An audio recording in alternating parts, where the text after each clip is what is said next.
Hello everyone, good morning to all of you.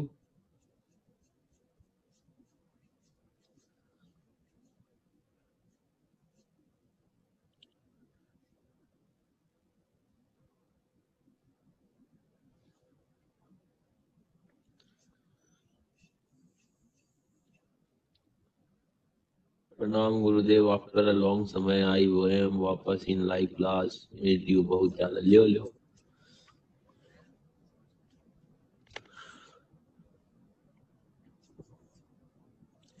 आवाज आ रही है मेरी? कैसे हैं आप लोग?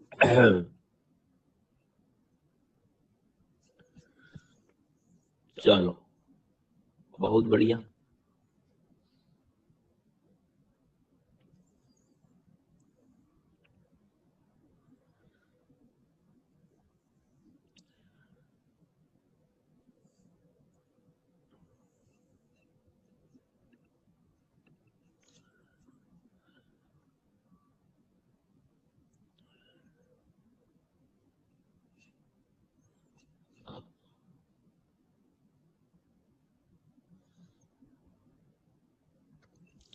सोनिया, वो आपका जो इशू है मैं एक फॉर्म सर्कुलेट करूंगा, उसमें आप प्लीज पुटअप कर दीजिएगा, क्योंकि ये जो टेक्निकल इशू वगैरह होते हैं डायरेक्ट मेरे एंड से सॉल्व नहीं होते हैं। मतलब टीम को मुझे बोलना होगा, तो उसमें आपकी डिटेल्स लगेंगी, तो वो आप उसमें प्लीज प्रोवाइड कर दें।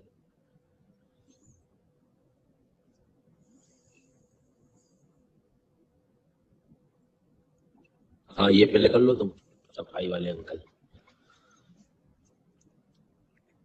चलो, तो कल क्या पढ़ रहे थे? जरा जल्दी से सिखा दो मेरे को, क्या क्या पढ़ा था कल हम लोगों ने।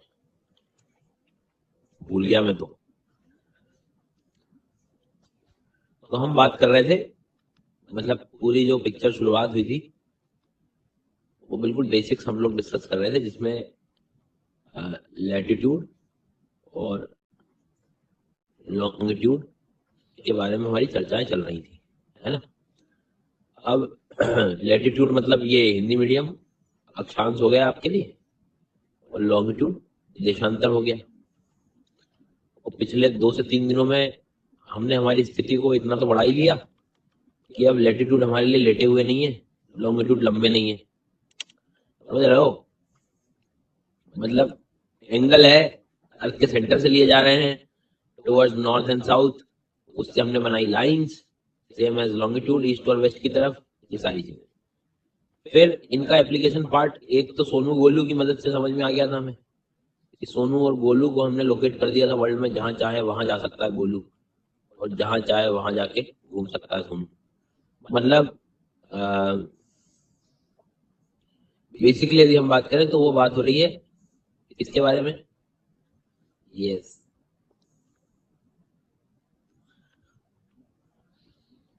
लॉन्गिट्यूड के बारे में।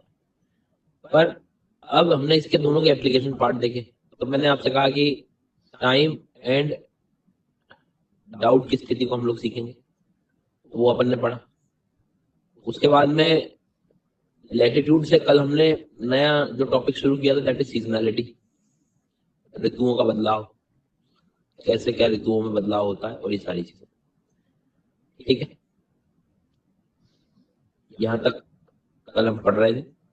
सीजन्स क्यों हो रहे थे, क्या हो रहा था, वो चीजों को लगभग हमने कॉन्सेप्चुअली क्लियर कर लिया था।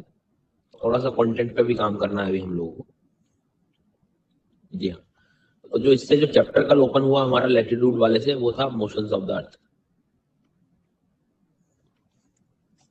अभी कुछ भी नहीं बोला है मैंने एनसीईआरटी पढ़ने के लिए, अभी क्लास में आना है। हाँ, you said 180 degree and ideal are same but they are not.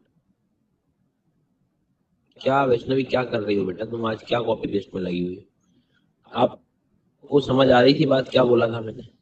180 degree जो लॉन्गिट्यूड होता है, ठीक है, उसको, अरे सुन तो लो अब, बिल्कुल चढ़ाई जा रहा हो, रुको एक मिनट, सुनो अब थोड़ी देर सुनो जरा शांति से। आधा अधूरा सुनते हो फिर गलत करोगे एग्जाम में। इधर ध्यान से सुनो। 180 डिग्री ये क्या हुआ? This is the longitude. ठीक है, ये अर्थ के सेंटर से जो लिया होगा अपन ने, कैसे आए तो समझ आ गया।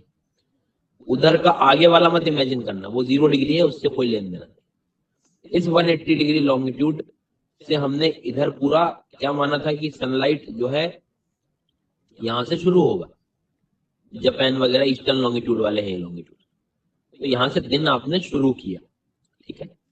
इधर वाला आओगे आप, इधर इस साइड आओगे तो इधर आपका दिन पीछे ही रहेगा, ठीक है, वेस्टर्न लॉन्गिट्यूड वाले प्लेसेस है।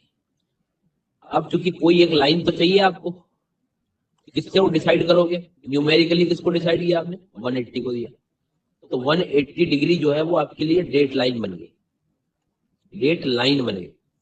समझ आ गई मेरी बात।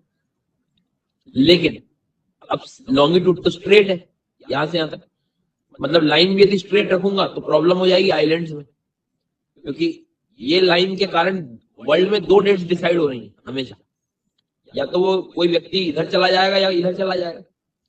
अब किसी आइलैंड से यदि मैं गुजर जाऊंगा तो ये प्रॉब्लम हो जाएगी। तो हमने क्या करा, हमने हमारे कन्वीनियंस के कारण, to avoid the confusion of 2 dates, 2 दिनांकों की अवस्था उत्पन्न ना हो, इसलिए हमने हमारे लिए लाइंस को थोड़ा इमेजिनेशन क्या कर लिया कि भाई तुम थोड़ा इसको, कुछ आइलैंड्स को इधर रख लो, कुछ आइलैंड्स को इधर रख लो। इसका ये मतलब नहीं है कि 180 को टेढ़ा मेढ़ा कर दिया मैंने, लॉन्गिट्यूड तो वही रहेगा, इस बात को ध्यान रखना है।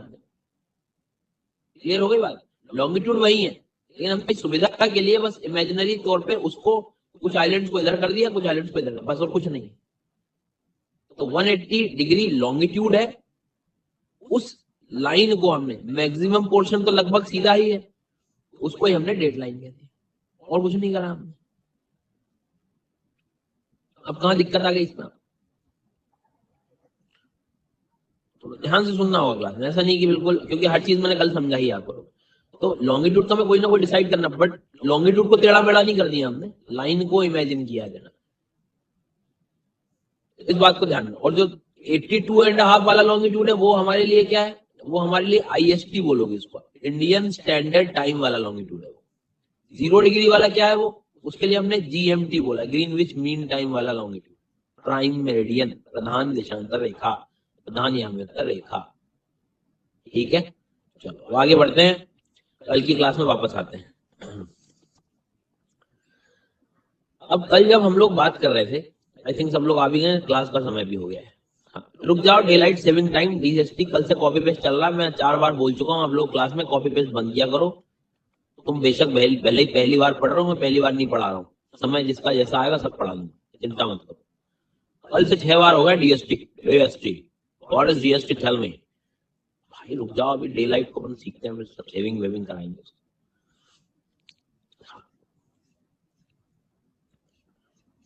और पहले दिन से कहते आ रहा हूँ, चिंता मत करो, इतना परेशान मत हो, तुम्हारे जब डाउट क्लियरिंग फॉर्म जब आएगा ना तो तुम वहां भी पुटअप कर सकते हो। इतना परेशान होते हो, उसके कॉपी पेस्ट में इतना ध्यान चला जाता है तुम्हारा कि रनिंग क्लास खराब कर लेते हो आप लोग। हाँ, और इसका अभी अभी कुछ नहीं पता लगेगा, जब तुम क्वेश्चन करने बैठोगे ना, मैं तुमसे कह रहा हूँ टॉपिक आने के बाद तुम गलत करके आओ, देखना। और उसका भाई वही कारण, कनेक्टिविटी। क्यों, तो मैं बीच में यहाँ पर कुछ नया कर रहा था, फिर से मुझे क्वेश्चन सॉल्व नहीं हो रहे थे, जी हाँ, मैंने सर की बात नहीं सुनी। तो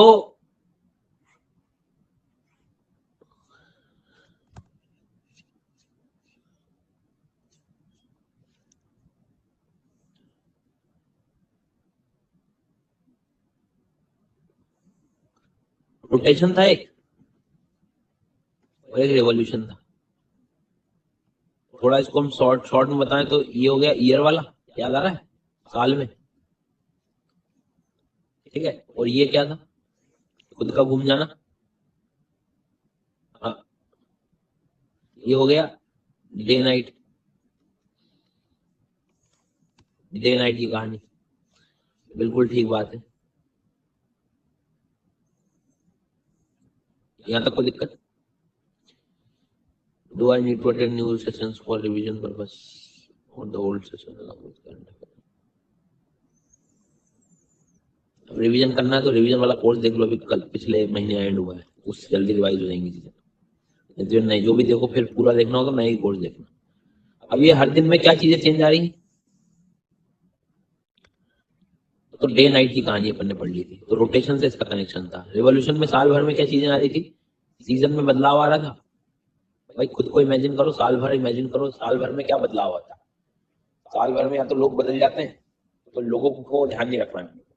साल भर में जो बदलाव हो रहा है वो हो रहा है सीजनैलिटी का, ऋतुओं में परिवर्तन हो रहा है। ऋतु परिवर्तन नहीं हो रहा है, ऋतुएं में परिवर्तन, सीजन में परिवर्तन आ रहा है। ठीक है, यहाँ तक क्लियर हुआ।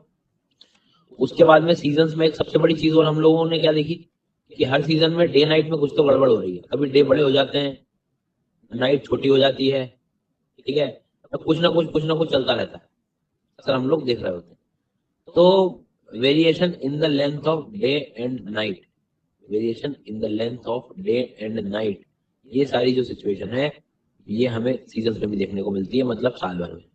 मतलब सीधी बात है, दिन और रात यदि हो रही है, इमेजिन करो सुबह हो गई शाम हो गई, सुबह की चाय शाम की चाय, दिन और रात करो, इमेजिन करो हो रहा है, तो ये रोटेशन, घूर्णन। लेकिन सीजन में बदलाव आ रहा है और हर सीजन में मैं देखता हूं कि दिन और रात छोटे बड़े हो रहे हैं, मतलब सीजनैलिटी के साथ डे नाइट का कनेक्शन भी होगा। लेकिन कल की क्लास में हमने सीखा कि भैया सिर्फ रिवॉल्यूशन से काम नहीं बनेगा।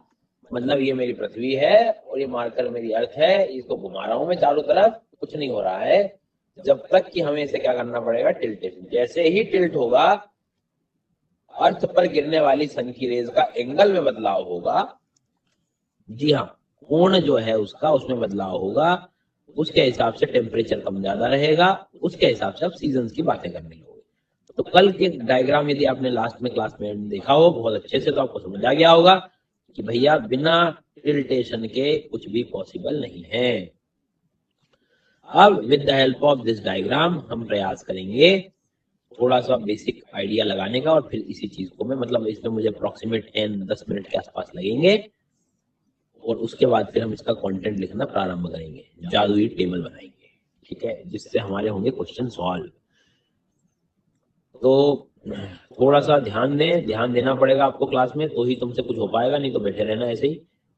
जी हाँ, तुम नहीं पढ़ोगे तो कोई और पढ़ लेगा। मैं तो कह ही रहा था सर इन लोगों से, यही नहीं सुनते, इनको ही कॉपी पेस्ट करना आता है बस। चलो इधर देखो, आप जो जो कहता जाऊं वो इमेजिन करते जाना। तुम्हारे सर के ऊपर 2 रसमलाई है रखी हुई है, देखो एक गिर गई है। बस ये कला चाहिए मुझे, यही वाला आर्ट चाहिए अब क्लास में। ये पृथ्वी दिखाई दे रही है, दिख रही है। ये बीच में अपना 0 डिग्री क्या है, इक्वेटर है। ठीक है, वो बहुत ही बढ़िया। ये ऊपर नॉर्थ लिख दूं क्या मैं, क्या बात है। नीचे साउथ लिख दूं क्या, थोड़े बुद्धिजीवियों के लिए एक वर्ड ऐड और कर दूं क्या, कैंसर वर्ड यूज कर दूं, और बाकी के लिए कैप्रिकॉर्न लिख दूं। ठीक है, कर्क रेखा, हिंदी रेखा और मकर रेखा। ठीक है, गुड। हम लोग कहाँ रह रहे हैं, हम लोग कहाँ रह रहे हैं, हम लोग नॉर्थ में रह रहे हैं। अब ये सनलाइट सीधा पहुंच रहा है, बुद्धि लगाओ, सनलाइट नॉर्थ में ज्यादा जा रहा है कि साउथ में ज्यादा जा रहा है, नॉर्थ में ज्यादा जा रहा है। तो नॉर्थ में हमें गर्मी हो रही है, तो गर्मी हो रही है मतलब ये जून का समय इमेजिन कर लूं, मई जून का। सनलाइट डायरेक्ट आ गया है, ओवरहेड हो गया है। अब 24 घंटे में पृथ्वी घूम जाएगी, बोलो हाँ, एक चक्कर लगा देगी। ध्यान देना, तो ये सनलाइट की सीधी रेखाएं, सीधी किरणें नॉर्थ में पृथ्वी का हर एक हिस्सा देख लेगा 24 आवर्स में। मतलब उसका टेम्परेचर वो 24 घंटे में एक ना एक बार तो ले ही लेगा। मतलब नॉर्थ हेमिस्फीयर में हर जगह समर होगा। मतलब मई जून के आसपास की कोई भी डेट दे, कोई भी दिनांक आपको दे मई जून के आसपास, और कंट्री यदि वो पर्टिकुलरली नॉर्थ में है, उत्तर में है, तो आप सीजन किस तरह ले जाके जाओगे, सीजन में ही लेके जाएगा समर की ओर। अब एक एग्जाम्पल देते हैं हम लोग, देखो भैया, भैया इधर देखो जरा। अब यहां आप जब देखते हो तो अब इंडिया दिख गया मुझे, भाई इंडिया हो, म्यांमार हो, थाईलैंड हो, ताइवान हो, फिलीपींस हो, सऊदी अरब हो, ओमान हो, यमन हो, इजिप्ट हो, लीबिया हो, अल्जीरिया हो, Tunisia, Morocco, Venezuela, Bahamas, Mauritius, United, सब हो, कुछ भी हो, इधर उधर सब हो। मई जून की बात कर रहा हूं, मतलब सनलाइट ओवरहेड कैंसर के आसपास है। मतलब सीधी सी बात है, क्या ये समर सीजन की ओर जी रहे होंगे? नॉर्थ में गर्मी जैसा होगा। हाँ, मुझे इतना भी पता है कि जितना पोल की तरफ रेस जाती है उतना एंगल कम हो जाता है। एक बात तो ये बात भी है कि सनलाइट भले ही नॉर्थ में जा रहा हो, लेकिन आप थोड़ा ध्यान देंगे तो पोल्स तक जाते जाते और दूरी बढ़ी जाती है। तो आपसे मैं एक सवाल पूछूं कि नॉर्थ में हर जगह सनलाइट जा रहा है, बोलो हाँ जा रहा है, लेकिन फिर भी आप 1 2 3 में से सनलाइट कम कहाँ मानोगे? फिर भी देख रहे हो तिरछी है किरणें, तीसरे पे कम होगा। तो मतलब मैं कह सकता हूं कि ऊपर तक पोलर एरिया तक रशिया तक उतना ज्यादा टेम्परेचर तो नहीं होगा, ठंडा होने लगेगा आफ्टर ऑल, क्योंकि बहुत ऊंचाई पर है, बहुत हायर लैटिट्यूड पर है वो। पर एक बात तो मैं जरूर अंडरस्टैंडिंग बना सकता हूँ कि हाईएस्ट टेम्परेचर इनके रिकॉर्ड मई जून के आसपास ही किए जाते होंगे। इतना तो अंडरस्टैंडिंग बन रही कि नहीं मेरी? इन जगहों के अत्यधिक तापमान, समर मतलब क्या, टेम्परेचर हाई, तो इनके हाईएस्ट टेम्परेचर रिकॉर्ड जब किए जाते होंगे वो समर में ही किए जाते होंगे, मई जून में किए जाते होंगे। ऐसा क्यों? बोलिए ऐसा क्यों? क्योंकि टिल्टेशन वैसा है सर, टिल्टेशन वैसा है। बोलिए।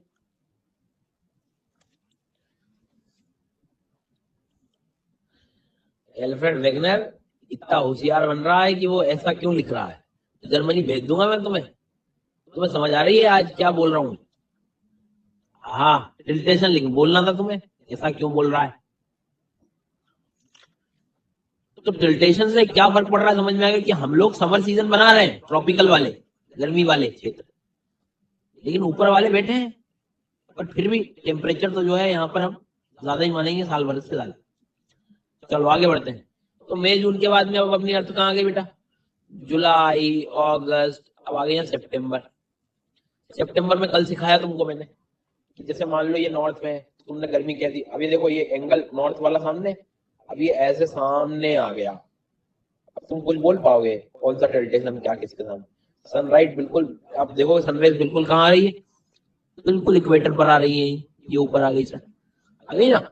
बहुत बढ़िया। अब जब इक्वेटर पे आ गई है तो देखो देखो देखो देखो, देखो जल्दी देखो, इधर कहाँ ध्यान दे रहा है? बाद में आ जाएगा वो, टिफिन वाले भैया का इंतजार है, खाना कब आएगा, इधर बाद में, इधर ध्यान दो। बीच में जब भी आएगा, अब तुम देखो ना, अभी रेज हमारी यहाँ आ रही थी नॉर्थ, तो नॉर्थ वाले गर्मी बना रहे थे, अब बीच में आ गया है सनलाइट, यहाँ आ गया है, तो नॉर्थ में उतनी ज्यादा गर्मी रहेगी क्या? अब इमेजिन करो सितंबर में अपने आप को लेके जाओ, जाइए भैया अपने आप को सितंबर महीने में, राम नारायण पंचांग वाला जो कैलेंडर आपने देखा है ना, हाँ, उसमें जाइए, सितंबर महीने को इमेजिन करिए, आपको गर्मी नहीं लगेगी। क्यों नहीं लगेगी? क्योंकि सन तुमसे दूर जा चुका है, सन अब इक्वेटर पे आ चुका है। Well done. लेकिन आपने ये क्यों नहीं देखा कि अगला डायग्राम, अब देखो सनलाइट कहाँ चला गया? सनलाइट अब चला गया साउथ में। तो साउथ में साउथ में हो गया समर, क्रिसमस बना लो गाइस गर्मी में। लेकिन मैं तो नॉर्थ में रहता हूँ सर, तो नॉर्थ में तो और बुरे हाल हो गए सर, गाइस बहुत ठंड हो गई गाइस। ये हो गया विंटर सीजन। फिर दिसंबर का टाइम होगा, फिर जनवरी फरवरी मार्च में, मार्च में फिर से सनलाइट आ गया पास में, वार्म वार्म गर्मी आ गई, गर्मी आ गई, गर्मी। बिल्कुल ठीक बात है। और फिर इधर से हम लोग यहाँ आ गए। क्या कह रहे, बट सर पहले तो नॉर्थ में सनराइज जाएंगी ऑटम में, नॉर्थ में सनराइज जाएंगी ऑटम में। इधर ध्यान दीजिए, आप गड़बड़ी कर रहे हैं, इतना तेज ध्यान नहीं लगाना था। मैं आपसे कह रहा हूं कि इस डायग्राम में सनलाइट यहाँ है, मतलब कहाँ है? नॉर्थ में, कैंसर वाली लाइन, और यहाँ पे यहाँ आ गया, मतलब तुम समझ रहे हो, कैंसर से यहाँ तक की जर्नी उसने यहाँ कवर कर ली। आगे वाले में कहाँ चला गया वो? साउथ में चला गया।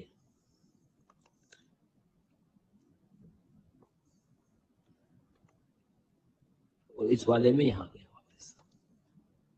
देख लो, समझ में आ रही हो तुम्हें चीजें?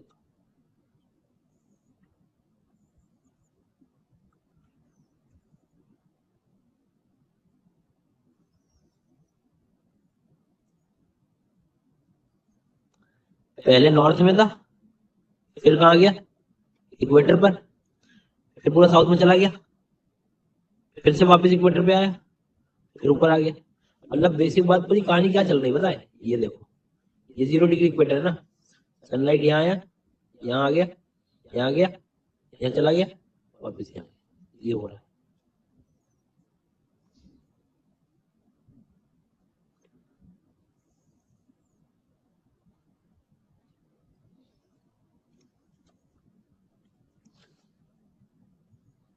अब ये कॉन्सेप्ट सिखाया है मैंने। अब अगला जो स्टेप मैं अपनाने वाला हूँ, उसमें यदि आपने थोड़ा सा मेरी बातों पे ध्यान देना शुरू कर दिया, तो परमानेंटली क्वेश्चंस दिमाग में बैठ जाएंगे। मतलब आंसर से पहले तुम्हें क्वेश्चन पता होगा कि यहाँ क्या हो।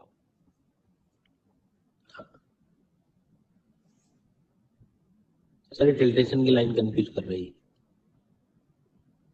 अरे बुद्धिजीवियों, रिवीजन करोगे नहीं और फिर कंफ्यूज करेगी। अब कल दो दो डायग्राम बताया जबकि तुमको मैंने।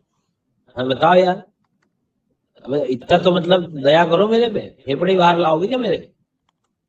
कल तुम्हें नहीं सिखाया मैंने कि जब सीधी अर्थ है तो तुम बताओ, अब सनलाइट नॉर्थ वाला और साउथ वाला दोनों जगह टेम्परेचर एक जैसा है, दोनों वाले सीजन कैसे बोलेंगे?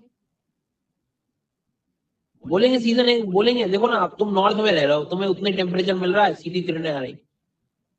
अब यही चीज, यही वाला अर्थ को यदि मैं टिल्ट कर दूं, ऐसा तिरछा कर दूं, तो मैं तो ऊपर चला गया ना नॉर्थ वाला, और साउथ वाला अब सामने कौन सा आ गया, साउथ वाला। तो ये क्या बोलेगा, समर हो गया ये, अब किरणें उतनी दूर हो गई हैं, डिस्टेंस बढ़ गया।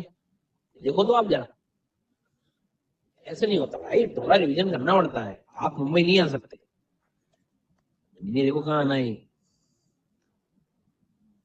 चलो अब शांति से सुनना, और जो कहूँ वैसे करना, काम करना है, ठीक है?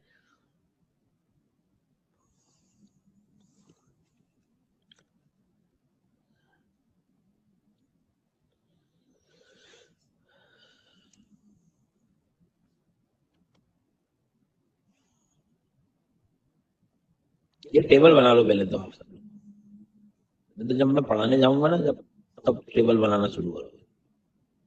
बना लो, फटफट बना लो जल्दी।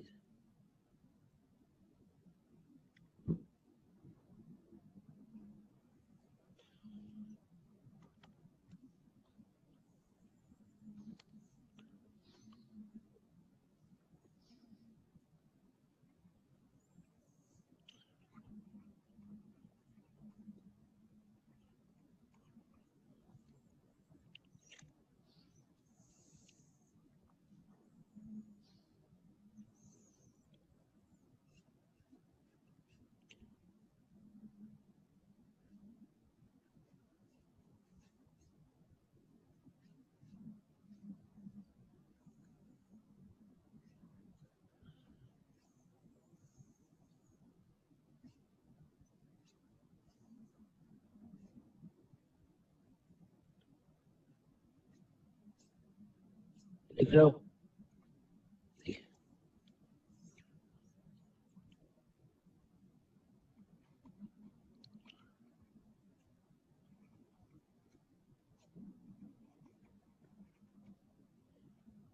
हिंदी मीडियम, दिनांक,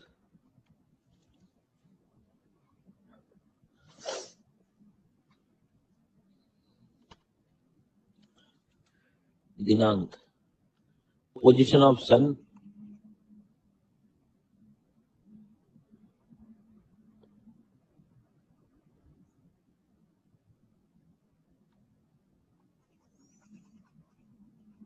पोजीशन ऑफ सन,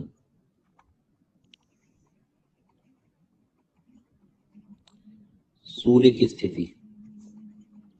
क्वेश्चन यहीं से सॉल्व होंगे ना, ध्यान रखना। ऋतु है, दिन और रात, नाइट। ये जो 5-6 कमेंट में बातें जिनकी चल रही है, ठीक है, जो तुम्हारे जो कनेक्शन चल रहे हैं, भगा दूंगा बिल्कुल क्लास से मैं। एक मेल में बैन करवा दूंगा बिल्कुल। क्लास में फोकस करो यहाँ पे। हाँ, पारिवारिक माहौल बनाने की जरूरत नहीं बिल्कुल भी। समझ आई ना बात? चुपचाप पढ़ लो, कोई कहीं का काम नहीं आने वाला है सिवाय पढ़ाई के। तुम ये मत समझना कि जो है सबका ध्यान नहीं है, चौमुखी ध्यान रहता है मेरा। समझ आ गई ना बात? हाँ।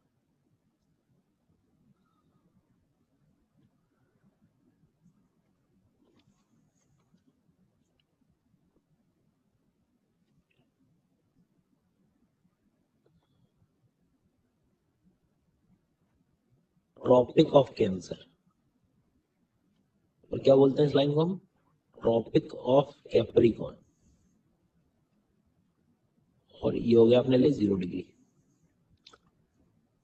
मकर रेखा।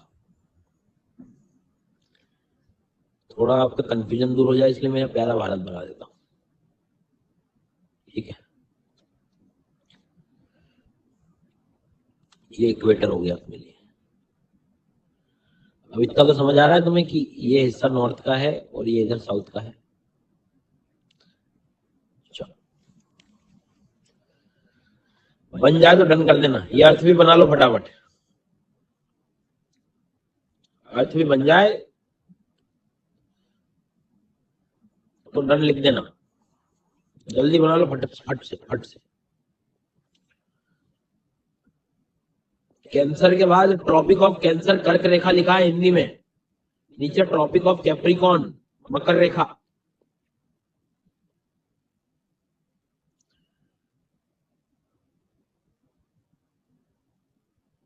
चलो अब ध्यान से सुनना, पेन रख दो, पेन रख दो बेटा। स्तुति आखिरी में बात करेंगे अपन, अभी है ना, अभी मैं पढ़ा लू, नहीं तो 800-900 बच्चों कहाँ लेके जाऊंगा। आखिरी में, सब आखिरी, अभी ध्यान से सुनो सभी।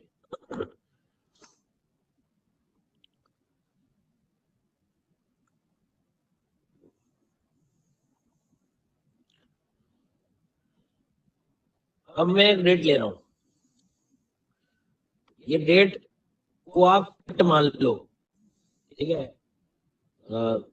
फिक्स मान लो, यूनिवर्सल फैक्ट मान लो थोड़ी देर के लिए। 21 जून। अभी जितने हवाबाजी कर रहे थे थोड़ी देर पहले, हमको नहीं आ रहा, हमको ये नहीं हो रहा, हमको इमेजिन नहीं हो रहा, जिनके मन में चल रहा था, बोले तो नहीं तुम। अब जो कह रहा हूँ आखिरी मौका है तुम्हारे पास सीखने का, और यहाँ नहीं सीखा तुम कहीं नहीं सीख पाओगे। 21 जून को अपने आप को खुद लेके जाओ उस मंथ में। आपको गर्मी महसूस होगी। ठंड लग रही क्या जून में? नहीं, गर्मी लग रही। गर्मी लगने का मतलब, हम तो नॉर्थ इंडिया में यहाँ रह रहे हैं, मतलब सनलाइट हमारे पास में है, सनलाइट हमारे पास में, इसका मतलब समझ गए आप? मतलब जो सूर्य की स्थिति है वो डेफिनेटली कहाँ होनी चाहिए? इस कैंसर वाली लाइन पे। तो सूर्य की स्थिति कैंसर वाली लाइन पे होगी, 23.5 नॉर्थ पे होगी। बात समझ आई? तभी हमें गर्मी लग रही है। यहीं तक क्यों आई? 23.5 तक, 25, 26, 27, 100, 90 ऊपर तक सन हो जाता, नहीं, कम ध्यान दिया है आपने। अर्थ जितने अक्ष से झुकाव पे है, कितने अक्ष से झुकाव पे है अर्थ? 23.5, याद करो, कल बताया था मैंने।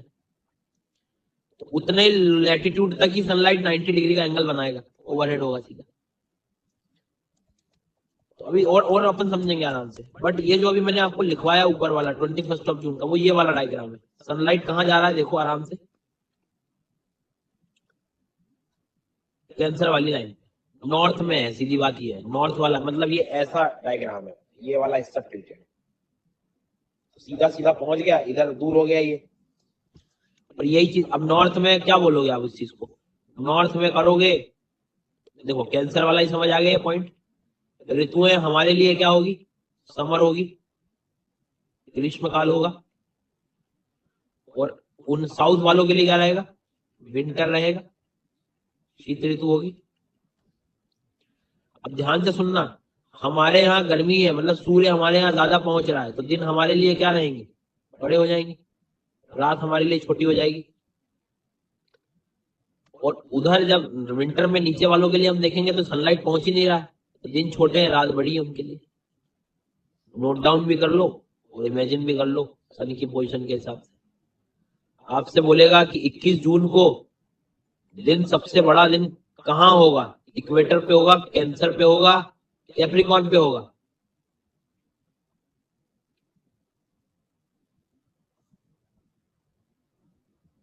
कैंसर वाली लाइन पे होगा, नॉर्थ वाले रीजन में होगा। और ऐसा क्यों हो रहा है? क्योंकि अर्थ कैंसर उधर झुका हुआ है, इस महीने उधर ही झुका हुआ है। यहां तक समझ आई बात सबको? और सेम साउथ के लिए भी लिख लिया अपन ने। इस टेबल से, इस लाइन से क्वेश्चन ये पूछ सकता है कि साउथ हेमिस्फीयर में विंटर सीजन कब आएगा। तो उल्टा देखो, विंटर उनके यहाँ कब आएगा? जब हमारे यहाँ समर आएगा। हमारे यहाँ समर कब आता है? जून में आता है। 21 जून आंसर होगा। विंटर साउथ का बोल रहा हूं मैं, नीचे। एक बच्चा दिसंबर लिख रहा है बुद्धिजीवी, जरा ध्यान दे। यहाँ साउथ में विंटर लाना है तुम्हें, नीचे की ठंड लानी है। मतलब सूर्य दूर होगा उससे। दूर कहाँ होगा? हमारे पास। तो जब जून चल रहा होगा तभी तो नीचे विंटर चल रही है। आई बात यहां तक समझ में? कोई दिक्कत? आगे बढ़ते हैं। अब अर्थ का रेवोल्यूशन आगे बढ़ता है। यहां जाती, ये जून का डायग्राम हो गया। जुलाई, अगस्त और सितंबर में हमने क्या देखा कि सनलाइट कहां जाएगा? बिल्कुल लियो लियो, वेरी नाइस। तो अब धीरे धीरे हमारे सूर्य देवता यहां आ गए। और ये करीब करीब मान के चलिए, ये जून की बात थी, ये हो गया आपके लिए 23 सितंबर। 23 सितंबर वो डेट है जब सन इक्वेटर पर होता है, भूमध्य रेखा पर। ठीक है, अब ध्यान दो आप, सनलाइट यहां है, मतलब एक इंतजार कर रहा है सन का और एक से सन जा चुका है। मतलब एक के यहाँ ठंड आने वाली और एक के यहाँ गर्मी आने वाली। सुन लो, एक के यहाँ ठंड आने वाली, एक के यहाँ गर्मी आने। गर्मी साउथ में आएगी, सन साउथ में जाने वाला है। सन जो है साउथ में जाने वाला है। इधर देखो, सन जो है मतलब अर्थ रेवोल्यूशन करते करते ऐसी जाएगी, सन की किरणें साउथ में पहुंचने वाली। तो एक गर्मी आने वाली एक तरफ और एक तरफ ठंड। तो सीजन्स दोनों के लिए अलग अलग ही होंगे, क्योंकि अलग अलग चीजों को डिनोट कर रहा है वो। एक तरफ विंटर का इनकमिंग है, एक तरफ समर का है। इक्वेटर पर तुमने को समझ आ गई।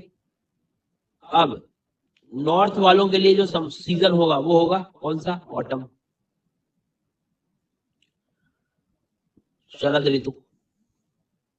और उन लोगों के लिए रहेगा स्प्रिंग सीजन। स्प्रिंग सीजन मतलब जिसको हम कह सकते हैं वसंत। कुछ लड्डू क्या बोलेंगे, बीच में है, बीच में है तो बराबर है ना, बराबर है तो नाम अलग अलग क्यों रख रहे हैं? तो फिर उनके लिए मैं बोलना चाहूंगा कि क्लास में ध्यान दो, दोनों बराबर नहीं है। भले ही लोकेशन, उसकी स्थिति तुम्हें सेम दिख रही है, बट एक समर में एंट्री ले रहा है, एक विंटर में एंट्री ले रहा है। जी हाँ, स्प्रिंग जो होता है, मतलब आप ऑटम को हमेशा देखोगे, मतलब गर्मियों के बाद ऑटम आएगा। जी हाँ, और ठंड के बाद स्प्रिंग आएगा। उसके पहले और बाद के सीजन से डिपेंड चीजें कर रही हैं। ठीक है, बाकी दिन रात तो सब क्या रहेंगे? बिल्कुल बराबर रहेंगे दोनों जगह। क्यों? क्योंकि अब सनलाइट बिल्कुल बीच में, तो कोई नहीं लड़ेगा। इस लाइट के सन कह रहा है मैं अब इक्वेटर पे हूं, अब मैं ज्यादा नहीं बोलूंगा, नहीं तो फिर विवाद हो जाएगा। दोनों जगह दोनों चीजें बराबर है, नॉर्थ में भी और साउथ। जी हाँ, नो पक्षपात, कोई विवाद नहीं करना। अब बोले इक्वेटर का मौसम बताओ तुम। हाँ, अब इक्वेटर का तुम मौसम क्या बताओगे? अब नॉर्थ हेमिस्फीयर साउथ हेमिस्फीयर रह रहे हैं लोग, इक्वेटर वाले तो कहेंगे हमें तो गर्मी हो रही है। बेशक ये वो समय होगा इक्वेटर का जब हाईएस्ट टेम्परेचर रिकॉर्ड किया जाएगा, सबसे ज्यादा बारिश होगी, क्योंकि ज्यादा गर्मी मतलब उतना ही जो है वो परेशान भी होगा, उतनी बारिश भी हो सकती है। तो इक्वेटर पे तो तुम कह सकते हो कि हाँ सर समर तो रहेगी जाएगा। इसका मतलब इक्वेटर विंटर नहीं होगा कभी, देखना। क्योंकि सनलाइट मैक्सिमम कितना दूर जाएगा? कैंसर या कैप्रिकॉन तक जाएगा, उससे ज्यादा दूर जा ही नहीं रहा। विंटर ही नहीं आएगा, गर्मी बनी रहेगी कुछ ना कुछ। चलो आगे बढ़े। अब खुद इमेजिन करके देख पा रहे हो ना, 23 सितंबर को ना आपको गर्मी लग रही ना ठंड, बिल्कुल बराबर का लग रहा है। दिन रात बिल्कुल आप देखना बराबर हो जाते हैं सितंबर में। अब बता नहीं पाओगे कि दिन बड़ा है कि रात छोटी है, क्योंकि सनलाइट बिल्कुल एकदम इक्वेटर पर आ रखा हो। ये हो गई बात सर सितंबर की अपनी। ठीक है, अब आते हैं अपन अक्टूबर, नवंबर एंड दिसंबर। लियो लियो, दिसंबर में पूर्ण रूप से सन कहां चला गया बेटा? बहुत ही बढ़िया, साउथ में चला गया। अब तुमसे तो दूर हो गया ना, तुमसे बिछड़ गया सन, दूर चला गया, दूर चला गया तो ठंड तो लगेगी भाई साहब। देख लो कितना दूर हो गया। मतलब इंडिया के रिस्पेक्ट में देखो, सन की किरणें, सीधी किरणें कहां पहुंच गई। तो मैं लिख देता हूँ एक डेट फिक्स है। देखो ये डेट है यूनिवर्सल ट्रूथ, मतलब लगभग अब ये तो अर्थ का रिवॉल्यूशन सन के उस पर एकदम बिल्कुल फिक्स टाइम पे वहीं आ ही जाता है। और बचपन से इतने बड़े हो गए अब तक कभी भी आपने ऐसा नहीं देखा कि दिसंबर का महीना हो गया और बहुत ज्यादा गर्मी और पसीना निकल रहा है, ऐसा तो नहीं देखा तुमने। लगभग अपने टाइम पे चीजें हो जाती हैं। एग्जैक्टली तो ये हो गया 22 दिसंबर। अब 22 दिसंबर को सनलाइट की पोजीशन बताओ भाई, कहाँ है, जल्दी बताओ। मैं कुछ नहीं बता रहा, कैप्रिकॉर्न पर है। कैप्रिकॉर्न मतलब मकर रेखा पर है, और मकर रेखा 23.5 साउथ पर है। ठीक है, बोलो कोई दिक्कत किसी को यहाँ तक। आगे बढ़े, बढ़ जाइए साहिब, बिल्कुल बढ़ जाइए। अब बेटा बताओ, साउथ में है तो साउथ वालों के लिए समर लिख ही देते हैं अपन, ग्रीष्मकाल। बट हम लोगों के लिए क्या हो जाएगा, उल्टा हो जाएगा, हम लोगों से दूर हो गया सन, शीतकाल हो गया, विंटर। Well done. अब इसके बाद में खुद देखो जरा ध्यान से। यस, अब जरा हम लोग इधर जाते हैं साउथ वालों के लिए, तो समर में डे बड़े हैं, रात छोटी है। हमारे लिए रात छोटी है, मतलब दिन छोटे हैं और रात बड़ी है। खुद देखिए।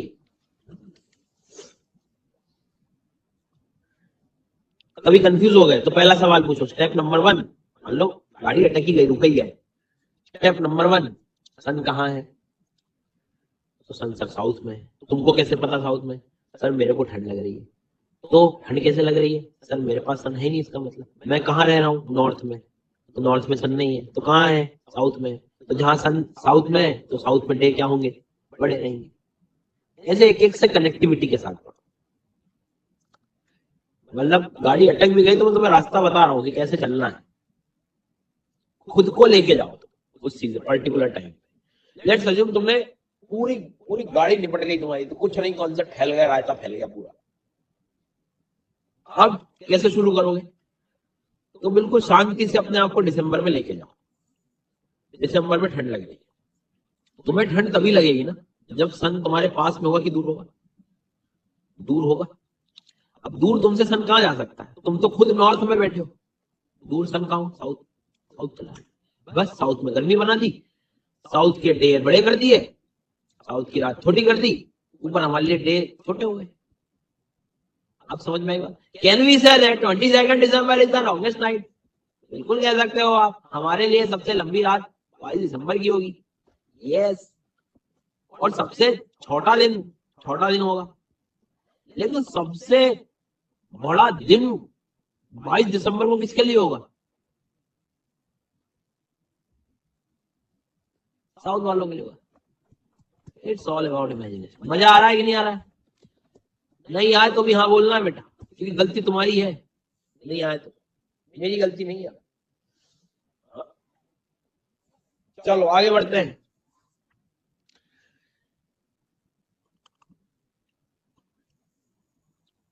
अब आप चल रहे हैं अपन दिसंबर में तो आ गए। देखो अब इधर दिसंबर के बाद में जनवरी, फरवरी और मार्च। मार्च में देखो फिर से सनलाइट यहाँ आ गया, फिर बच्चे ये तो बराबर आ गया। अरे बराबर आ गया, लेकिन आप ऑब्जर्व करो, एक विंटर से निकल के आया, मतलब अब एक समर में जाने वाला और एक अब विंटर में जाने वाला है। बिल्कुल ठीक बात है। तो देखो अब अपन वापस 21 मार्च में आ गए, मतलब सनलाइट अपना यहाँ आ गया वापस मार्च में,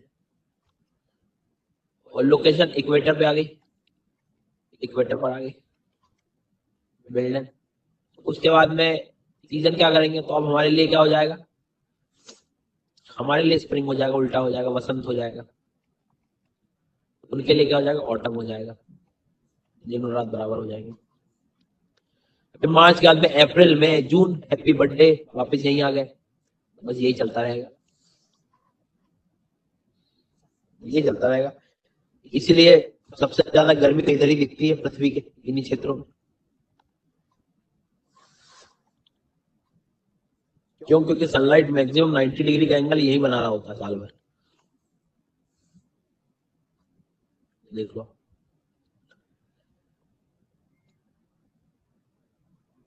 यहां तक समझ आएगा। मतलब आप ये रेवोल्यूशन में क्या सीखे हो आप? देखो पूरा जो गेम है ना सनलाइट की 90 डिग्री का एंगल का है, रेज जो कहाँ 90 डिग्री की आ रही है वहां, बाकी तो फिर तिरछा है ही, हो ही जाएगी, अर्थ में स्फेरिसिटी है। तो पहले यहाँ पे यहाँ आई, फिर इधर बीच पे आई, फिर यहाँ नीचे आई, फिर बीच में आई।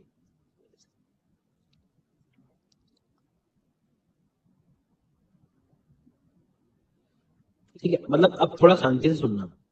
दिसंबर में साउथ में था, बोलो हाँ। जनवरी, फरवरी, मार्च में बीच में आ गया, अप्रैल में, ये जून में ऊपर आ गया। फिर से आप देखोगे तो जुलाई, अगस्त, सितंबर के बीच में आ गया। बस इस तरह से मूवमेंट इसका चल रहा है।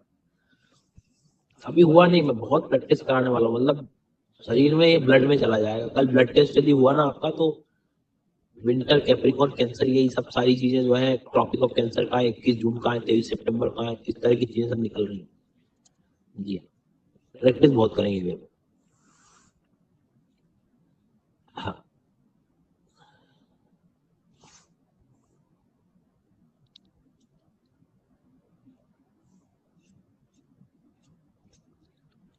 अरे प्लेन मतलब वो उसका ऑर्बिट, ऑर्बिट के रिस्पेक्ट में, कि कहाँ जो है उसका, किस रिस्पेक्ट में वो घूमने में लगा हुआ। अब यहां तक आपने सीख लिया। आपने एक बात ऑब्जर्व करी, तुम कितना ही घुमा लो, रिवॉल्यूशन करवा लो, 90 डिग्री का जो एंगल है सन का, वो बियॉन्ड 23.5 नहीं जा रहा है, इधर ऊपर नहीं जा रहा है। सनराइज देखो, सन रेज जा रही है, बट ओवरहेड 90 डिग्री का एंगल नहीं जा रहा है।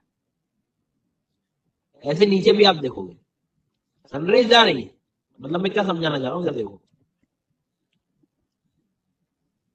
ध्यान देना है, ध्यान देना है आपको।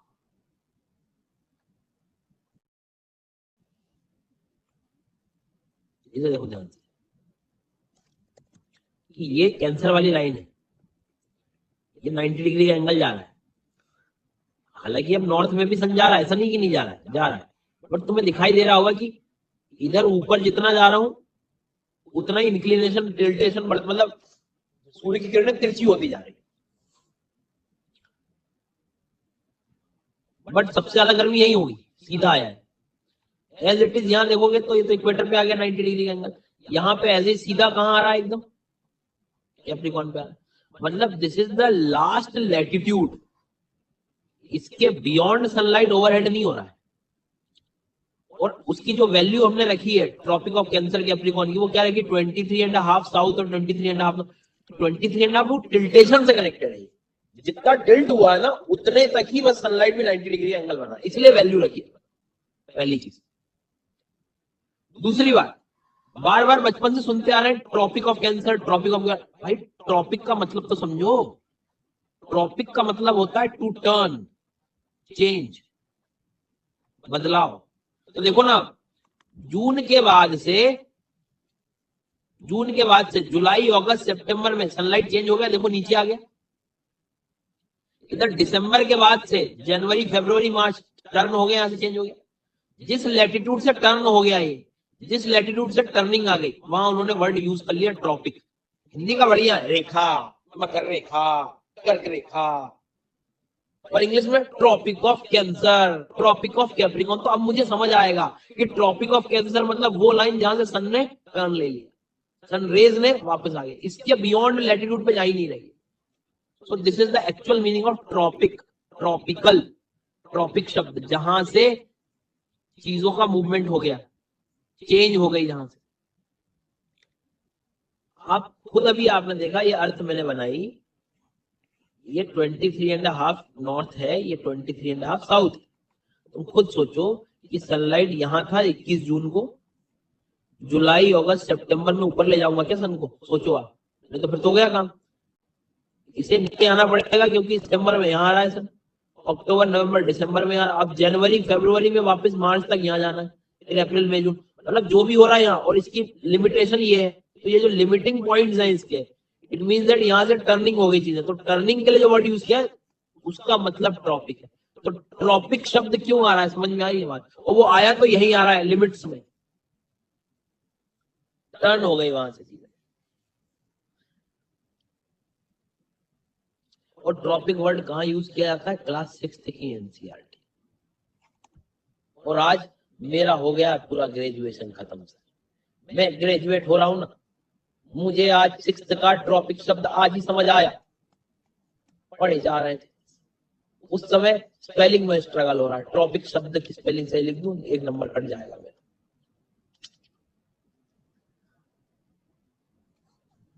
तो दुख दर्द इस बात का नहीं है कि सिलेबस खराब, सिलेबस कितना प्यारा बताओ, ये कॉन्सेप्ट क्लास 6 में, बट गड़बड़ है भैया। तो ट्रॉपिक समझ गए, ट्रॉपिक शब्द क्यों यूज कर रहे हैं बार बार ट्रॉपिक। अब चूंकि कैंसर कैप्रिकॉर्न तो चलो ठीक है कि वो थोड़ा बहुत उन्होंने एस्ट्रोलॉजिकल चीजें काफी कुछ बनाई, तो अपने को वहां जाने की जरूरत है नहीं, बट ठीक है, ट्रॉपिक शब्द का मतलब है समझ में आना चाहिए।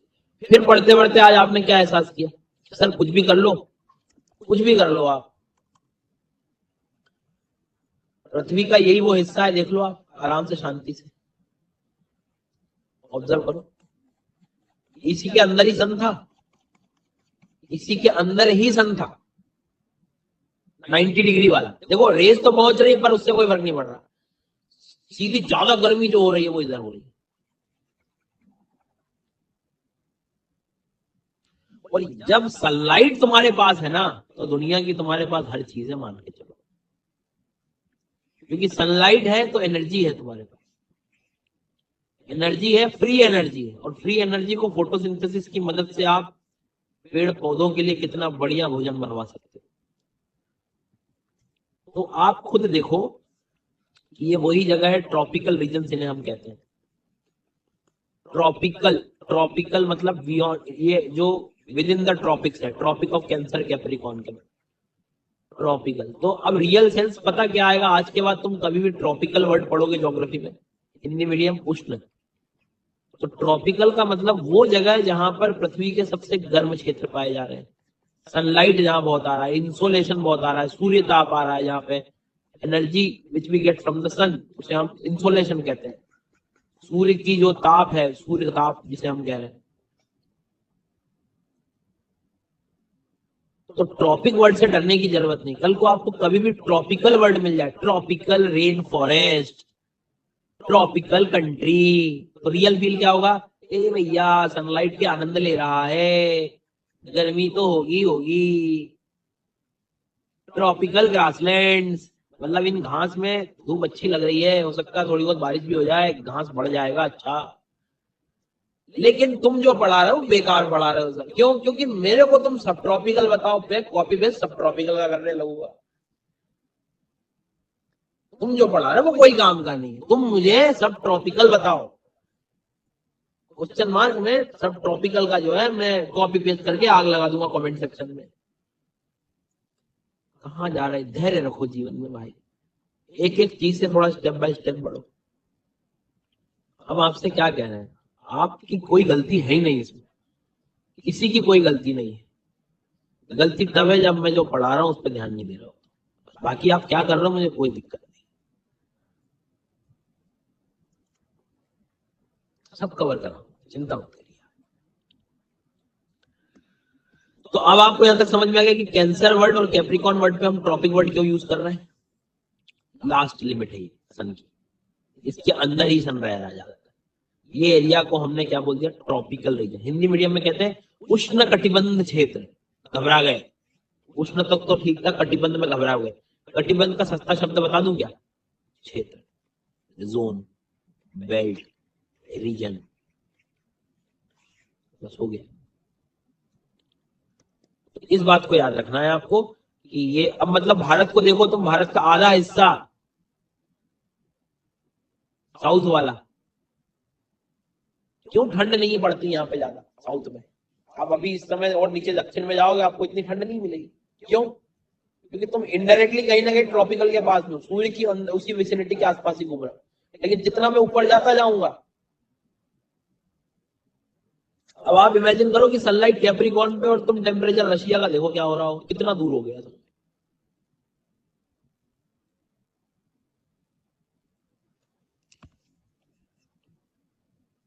तो दक्षिण भारत में उतनी ज्यादा ठंड क्यों नहीं है? दिख रहा है ये ट्रॉपिक रीजन में बैठे हैं। और ट्रॉपिक का रियल सेंस समझ में आ गया ना, कि जहां पर सनलाइट ओवरहेड हो सकता है। आगे बढ़ते हैं। अब दो शब्द तुम्हें परेशान करेंगे।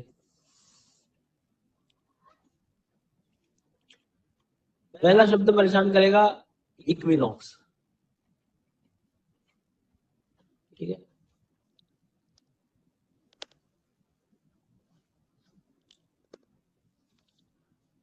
जिसे हम कहते हैं विषुव, इक्विनॉक्स। ठीक है, उसके बाद में दूसरा वर्ड जो परेशान करेगा तुम्हें करेगा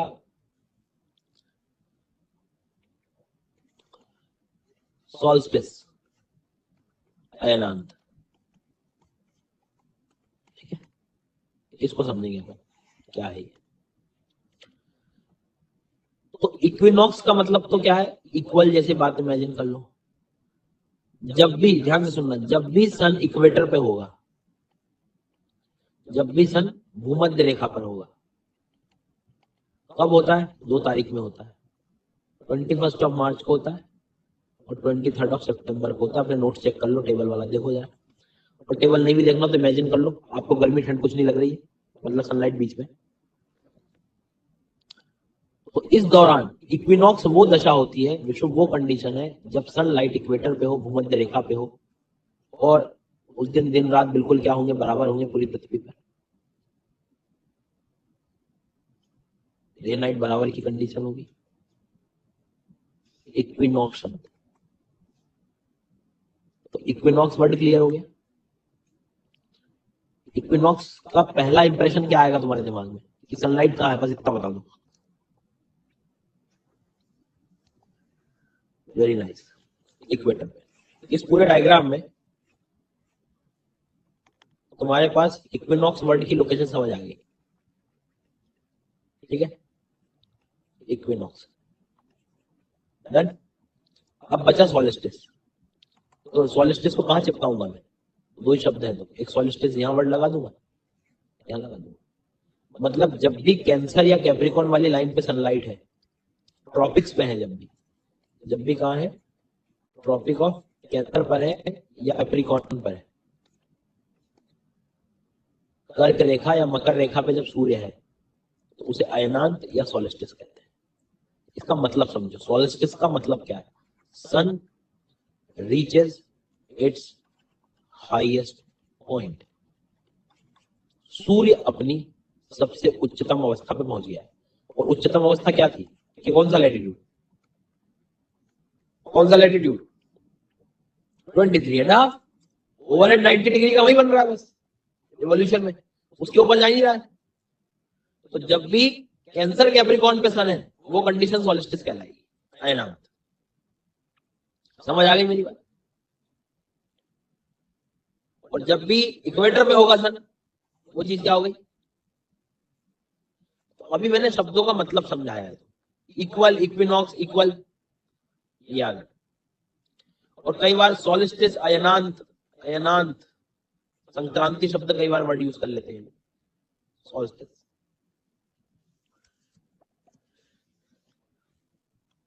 अब ध्यान से सुनना,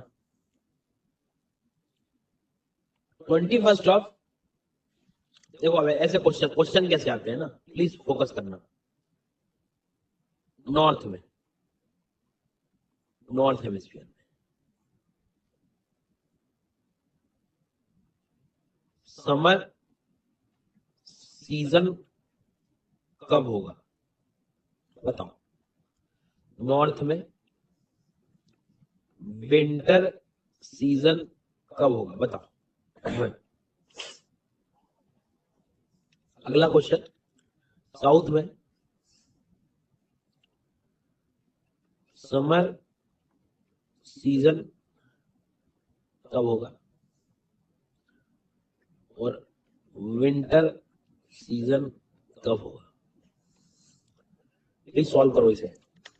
इसका सॉल्व करना बहुत जरूरी है, तो ही आपसे क्वेश्चन कन्वर्ट होंगे।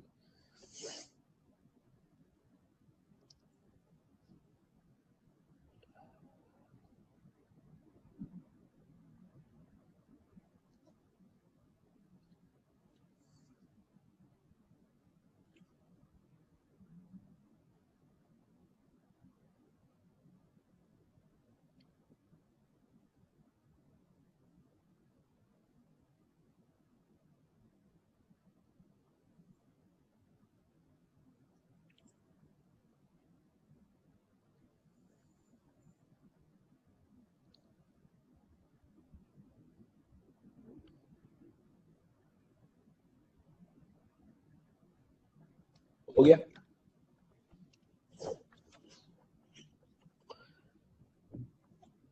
जिससे नहीं बने वो प्लीज फोकस करो। नॉर्थ मतलब पहले अपने आप को ले जाता हूं, तुम लोग कहाँ रह रहे हो? पृथ्वी के नॉर्थ वाले हिस्से में। तो हमें गर्मी कब लगेगी? 21 जून। ठीक है। विंटर कब लगेगी? 22 दिसंबर। ठीक है। इनके लिए, साउथ वालों के लिए समर कब होगा? 22 दिसंबर को होगा, क्योंकि तभी तो हमें ठंड लग रही होगी जब साउथ में होगा सन। विंटर कब होगा? 21 जून। सॉल्व करने में दिक्कत हुई तुम्हें? आंसर निकालने में दिक्कत हुई? लेकिन तुम्हें दिक्कत तब होगी जब क्वेश्चन ऐसा आएगा, नॉर्थ में समर सॉलिस्टिस कब होगा, विंटर सॉलिस्टिस कब होगा, समर सॉलिस्टिस कब होगा, विंटर सॉलिस्टिस कब होगा। ऐसे वर्ड आ जाए ना, जिन बच्चों की बुद्धि चल रही है बहुत अच्छी बात है, जिनकी नहीं चले just replace the solstice word with season, आपका आंसर तुम्हारे सामने होगा। समर सॉलिस्टिस कई बार क्लियर नहीं होगा, लेकिन समर सीजन तुरंत आ जाएगा दिमाग में। जैसे गड़बड़ी कभी लगे, वही बात हो रही है। और इसके पीछे का कारण तुमको समझा दिया मैंने। सॉलिस्टिस वर्ड वो वही यूज कर रहा है जब एक्सट्रीम चीजें आ रही हो, समर विंटर। समर विंटर तभी पॉसिबल है जब या तो वो कैंसर पर हो या कैप्रिकॉर्न पर हो। ठीक है। तो सॉल्स्टिस का मतलब समझ गए, sun reaches its highest point. Highest point Cancer का हो सकता है, कैप्रिकॉर्न का हो सकता है।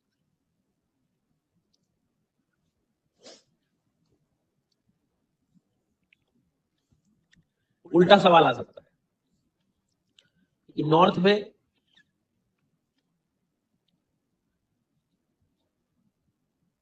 जो लॉन्गेस्ट डे होगा वो कब होगा? नॉर्थ में लॉन्गेस्ट डे 21 जून को होगा। ठीक है, बन गया। लेकिन ये क्वेश्चन खराब कब हो सकता है? देखो, when north hemisphere is in winter solstice, when south hemisphere is in summer solstice. See, when north hemisphere is in summer solstice, when equator, या when there is a condition of equinox. बोल रहा longest day कब होगा north में। अब longest day बनाने के लिए नॉर्थ में तुम्हें सनलाइट यहां चाहिए बेसिकली।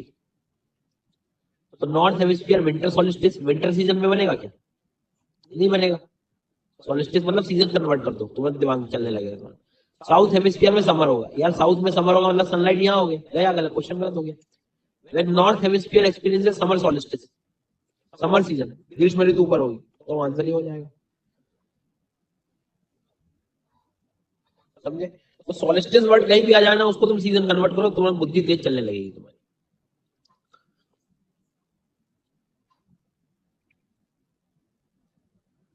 प्लीज नोट डाउन कर लेना इस चीज को, हवाबाजी नहीं करनी है, याद करना है।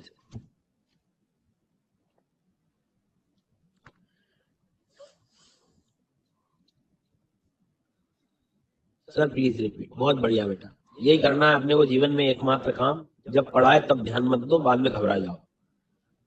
अभी हंसी आएगी देखना तुमको, ये सर को किस लेवल का परेशान किया मैंने, देखना। भी क्वेश्चन ये था कि नॉर्थ हेमिस्फीयर में लॉन्गेस्ट डे कब होगा। इस क्वेश्चन को पूछने के उसके बाद मिनिमम दो तरीके तो हो सकते हैं। एक तो वो डेट दे दे सिंपल, 21 जून, 22 दिसंबर, 23 सितंबर, 21 मार्च। तो भाई नॉर्थ में सबसे लंबा दिन कब होगा? लंबा दिन तब होगा ना जब सूर्य वहां होगा उसके पास। नॉर्थ में सूर्य कब होता है? जून में होता है। ये तो आ गया समझ में कि ये भी अब हो ही गया, बिल्कुल ही बज रही होगा सब। ये तो आ गया ना सबको। अब इसी को घुमाने का तरीका देखो एग्जाम में, ये कहना चाह रहा हूं। क्योंकि उसे पता है कि तुम एग्जाम हॉल में वैसी हालत खराब हो रखी होती है। इतनी छोटी सी चीज को समझने के लिए वहां हालत मतलब घूमने लगेगी, टेंशन में रहता है व्यक्ति, तो कैसे घुमाएगा वो। 21 जून को लिखने का तरीका, when north hemisphere experiences summer solstice. तो तुमको मेरी क्लास याद आएगी कि जब नॉर्थ हेमिस्फीयर समर सोलिस्टिस को सर ने बोला सीजन बना के एक बार देख लो, जब उत्तरी गोलार्ध समर सीजन एक्सपीरियंस कर रहा हो, उत्तरी गोलार्ध ऊपर समर होगा मतलब सनलाइट यहाँ है, मतलब दिन बड़ा होगा। Yes, this is the right answer.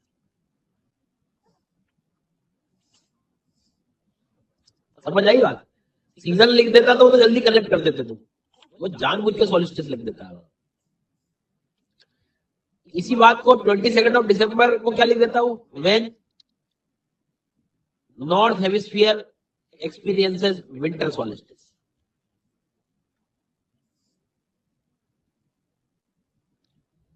भाई नॉर्थ में विंटर में कैसे लंबा दिन रहेगा, या घुमा के क्या कर सकता है, south hemisphere experiences summer solstice. तो जब साउथ में सन है, समर सीजन चल रहा है, तो ऊपर के लॉन्गेस्ट डे कैसे हो सकते हैं, ये भी गलत हो गया। और सही पता क्या हो जाता है, when south hemisphere experiences winter solstice, this is the true answer. क्योंकि साउथ में विंटर है, इसका मतलब नॉर्थ में सन है। मेरी क्लास की सिर्फ एक खास बात है कि तुम्हें ध्यान से तुमने सुन लिया ना, तुम्हें किताबों की भी जरूरत नहीं पड़ेगी, सिर्फ ध्यान।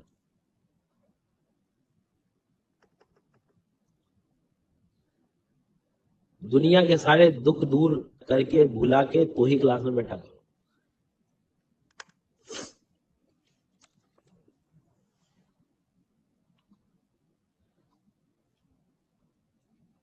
ठीक है, आगे बात समझो।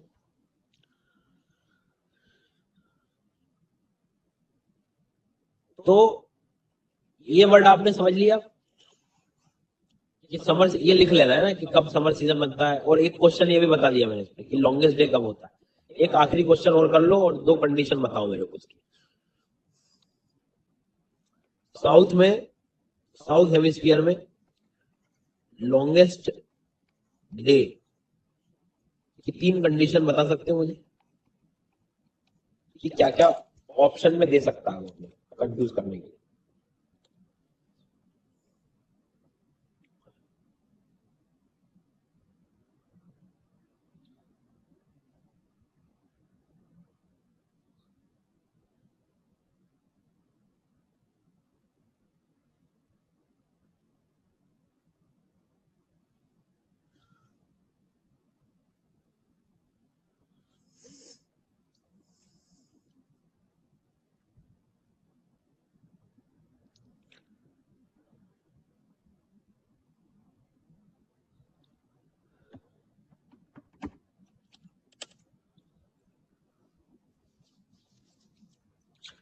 तो देखो, आखिरी मौका बेटा।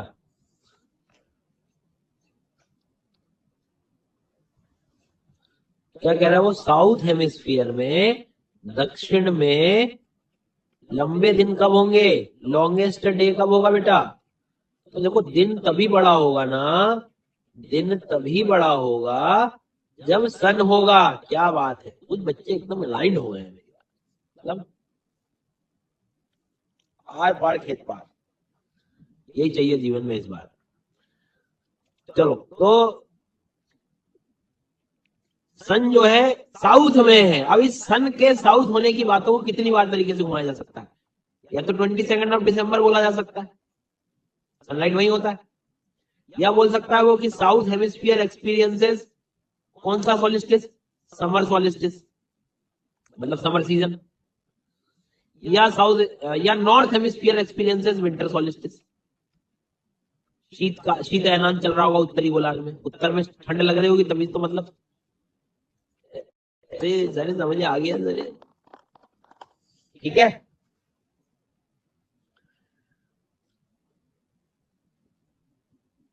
चलो आगे बढ़ते हैं अपन। अब आगे बढ़ेंगे अपन इक्विनॉक्स की कहानी पे। इक्विनॉक्स में तुम्हें पता है कि सनलाइट होता है बिल्कुल बीच में, ठीक है, बहुत बढ़िया। तो अब देखना, शांति से सुनना, दो डेट है हमारे पास।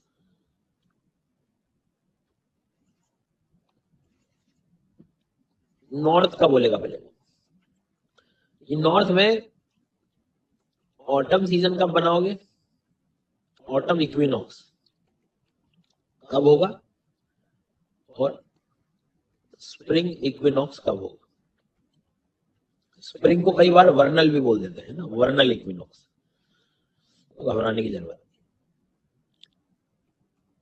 अब साउथ का क्वेश्चन आएगा कि साउथ में ऑटम कब होगा, ऑटम इक्विनॉक्स कब होगा, और स्प्रिंग इक्विनॉक्स कब होगा, वर्नल इक्विनॉक्स कब होगा।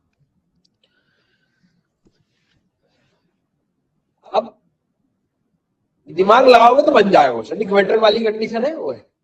अब मैं याद कैसे करवाता हूँ,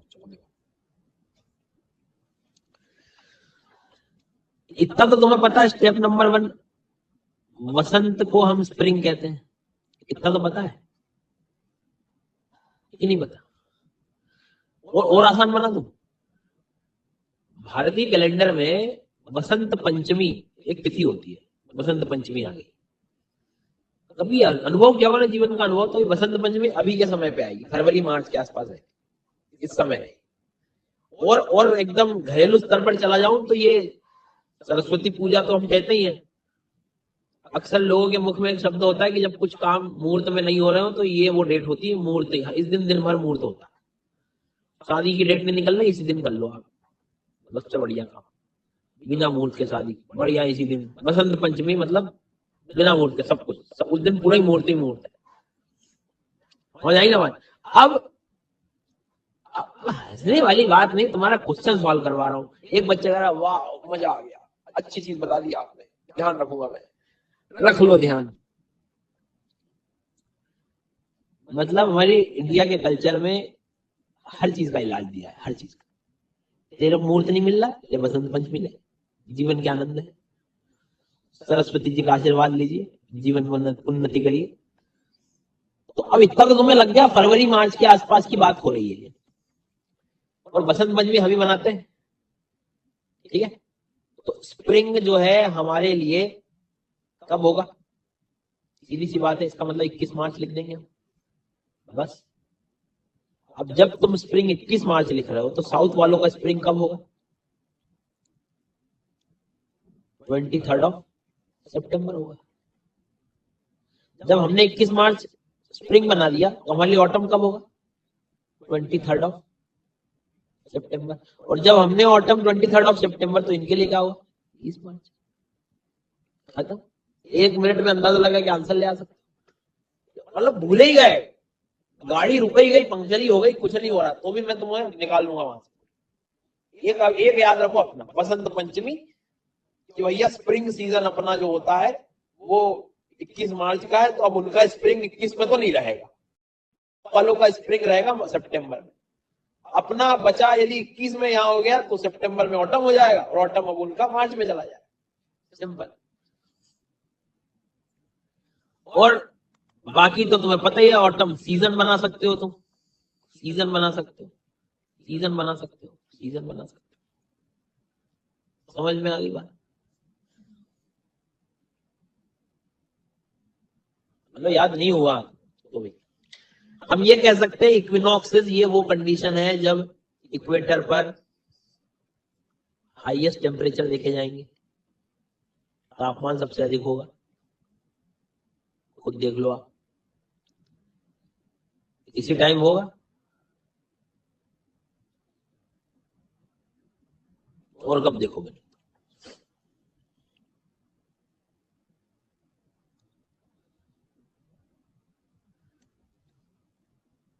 डायरेक्ट सनराइज आ रही है इक्वेटर पर। अच्छा, इसी टाइम आप कह सकते हो कि बिल्कुल कल को इक्वेटर समर बोल दे वो, घुमा फिरा के, तो भी पता है तुम डेट इनमें से कोई सिलेक्ट करो।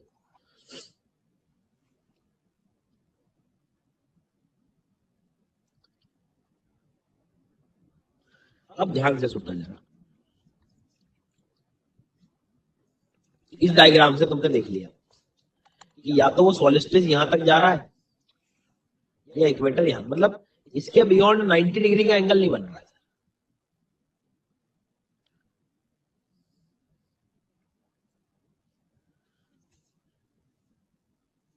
अरे इक्वेटर का समर समझ रहे हो, मतलब इक्वेटर पे सबसे ज्यादा गर्मी, तो मैं तो कह रहा हूँ कुछ भी बहानेबाजी बना सकता है।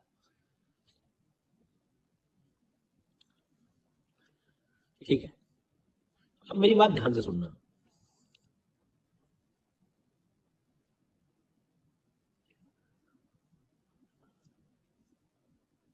कि जैसे मान लो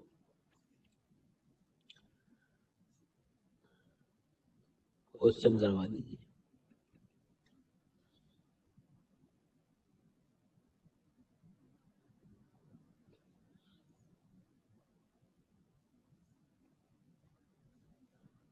लो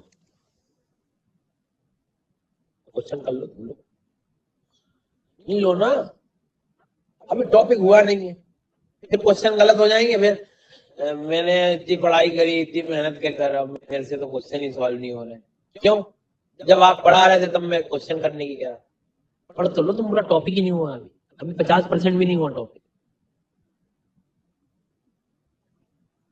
और तुम्हें पता नहीं है ये जो लिखवाया है ना मैंने, ये तुम्हारे जीवन के 4 से 6 क्वेश्चन यही होगा, यही क्वेश्चन के रूप में लिखा है, व्हाट इज और इज इज, बस हो गया, यही क्वेश्चन ही है सीधे।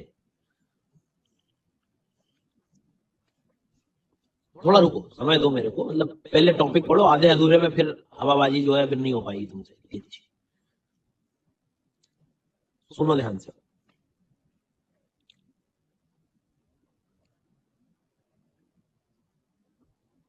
अब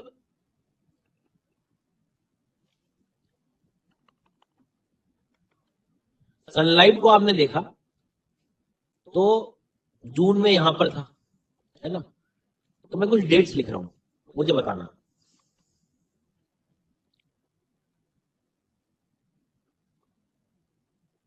21 कहाँ है सन?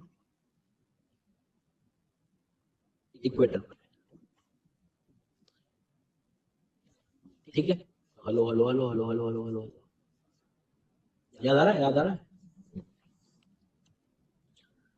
अप्रैल, मई, जून, कहाँ गए आप? जुलाई, अगस्त, 23 सितंबर, मतलब टोटल लगभग 6 महीने हैं ये। और ये महीने को इमेजिन करो, मार्च से सितंबर तक का महीना, बीच में जून आ रहा है, इसका मतलब सन जो है 6 महीने कहाँ है? नॉर्थ में।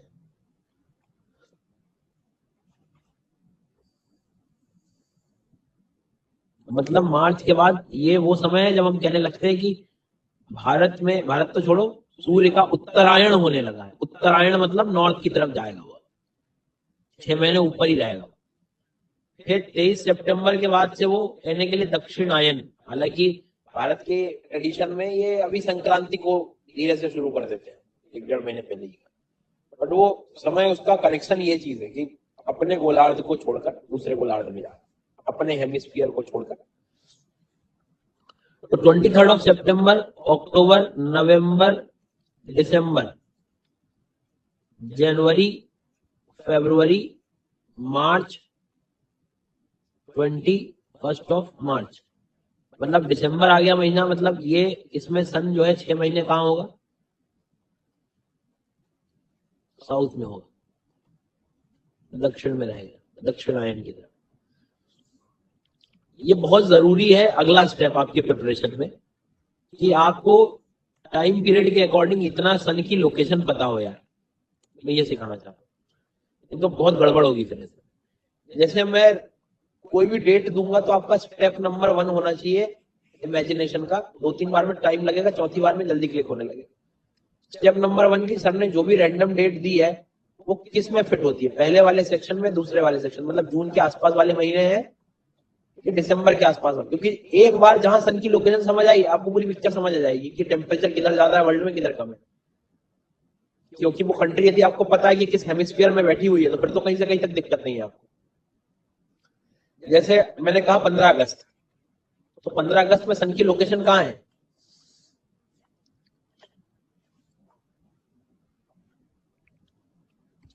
अब अगस्त मतलब क्या, जून के पास जा रही है ये, अपने लिमिट सितंबर तक की है, वहां से सितंबर तक की लिमिट है,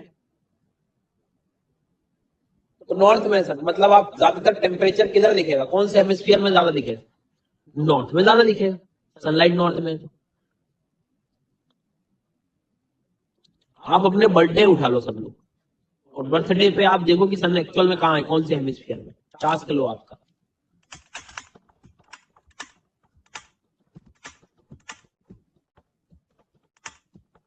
बर्थडे बताना नहीं है है ना, हो जाए बात, भूल बन जाऊंगा बर्थडे बता के सबको। नहीं, ये नहीं करना है तुम्हें, तुम्हें खुद इमेजिन करना है कि तुम नॉर्थ में रहते हो, सनलाइट उस टाइम की विंटर में किस समय की बात है, मतलब साउथ में।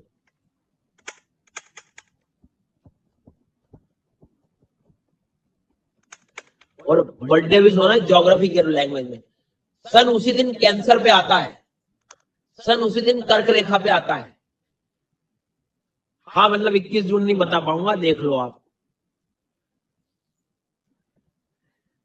तो लेट्स अज्यूम कि किसी का बर्थडे आता है 15 नवंबर, तो 15 नवंबर का जो इसका जन्मदिन है उस टाइम सन कहाँ होगा? तो सितंबर, अक्टूबर, नवंबर, सितंबर से मार्च के बीच की स्टोरी चल रही है ये।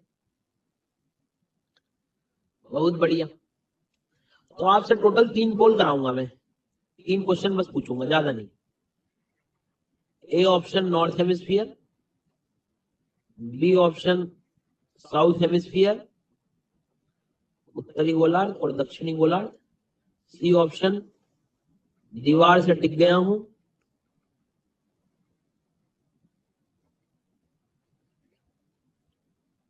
मन नहीं लग रहा। चलिए,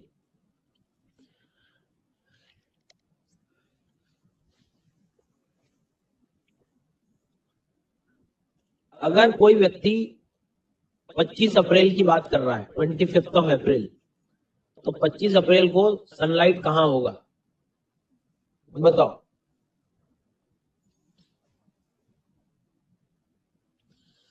और बी वालों तुम्हारे घर आ जाऊंगा पढ़ाने में, समझ बैठ रही तुमको। एक लड्डू टास्क दिया गया है कि मार्च से सितंबर के बीच नॉर्थ में रहता है और सितंबर से मार्च के बीच में साउथ में रहता है, तो भी वहां जो है ट्रैक्टर चला रहा है वो देखो।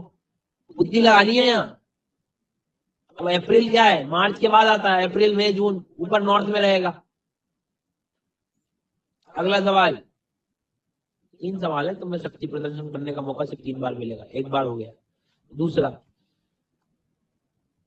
23 नवंबर को, 23 नवंबर को सनलाइट कहाँ होगा?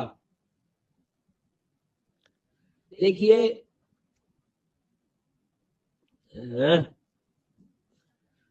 इतने ज्यादा बच्चे पोल मत लगाओ, आंसू आ जाएंगे मुझे। और आखिरी क्वेश्चन, 21 जनवरी का क्या करोगे? 21 जनवरी में सनलाइट कहाँ होगा?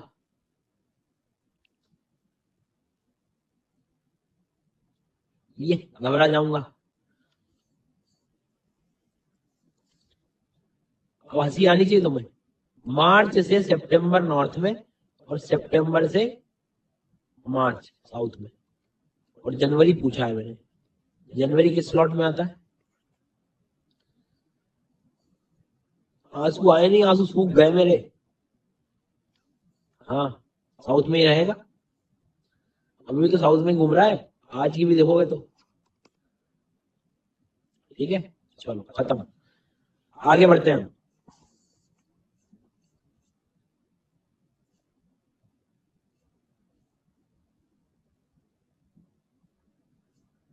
अब एक सवाल और रह गया आपका इसमें दिमाग में।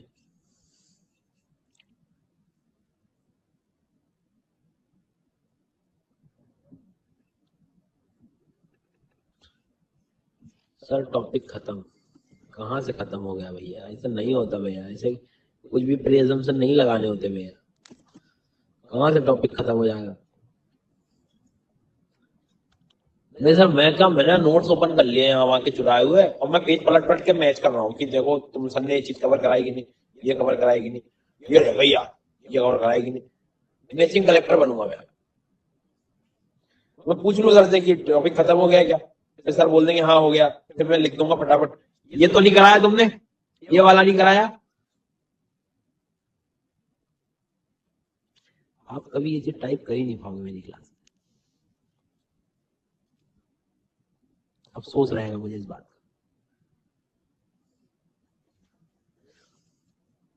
चलो प्लीज फोकस करें। अरे मत टेंशन लिया करो, तुमको कहा ना मैंने, जीवन में एक दो सब्जेक्ट सुकून वाले रखो। चुपचाप आऊंगा क्लास में, पढ़ूंगा, क्वेश्चन लगाऊंगा, आगे चला जाऊंगा, मैं सब कराऊंगा, सब बनाऊंगा। देखो इधर सनलाइट बेटा यहाँ है कैंसर में, विंटर कहाँ बोलोगे आप, ए और बी में से विंटर कहाँ बोलोगे, ए पे बोलोगे। बहुत सिंपल रीजन है सर, सन बहुत दूर है मेरे से, साउथ वालों से, ठीक है। अब ये सी है, अब मान लो ए पे सन है, तो विंटर कहाँ बोलोगे।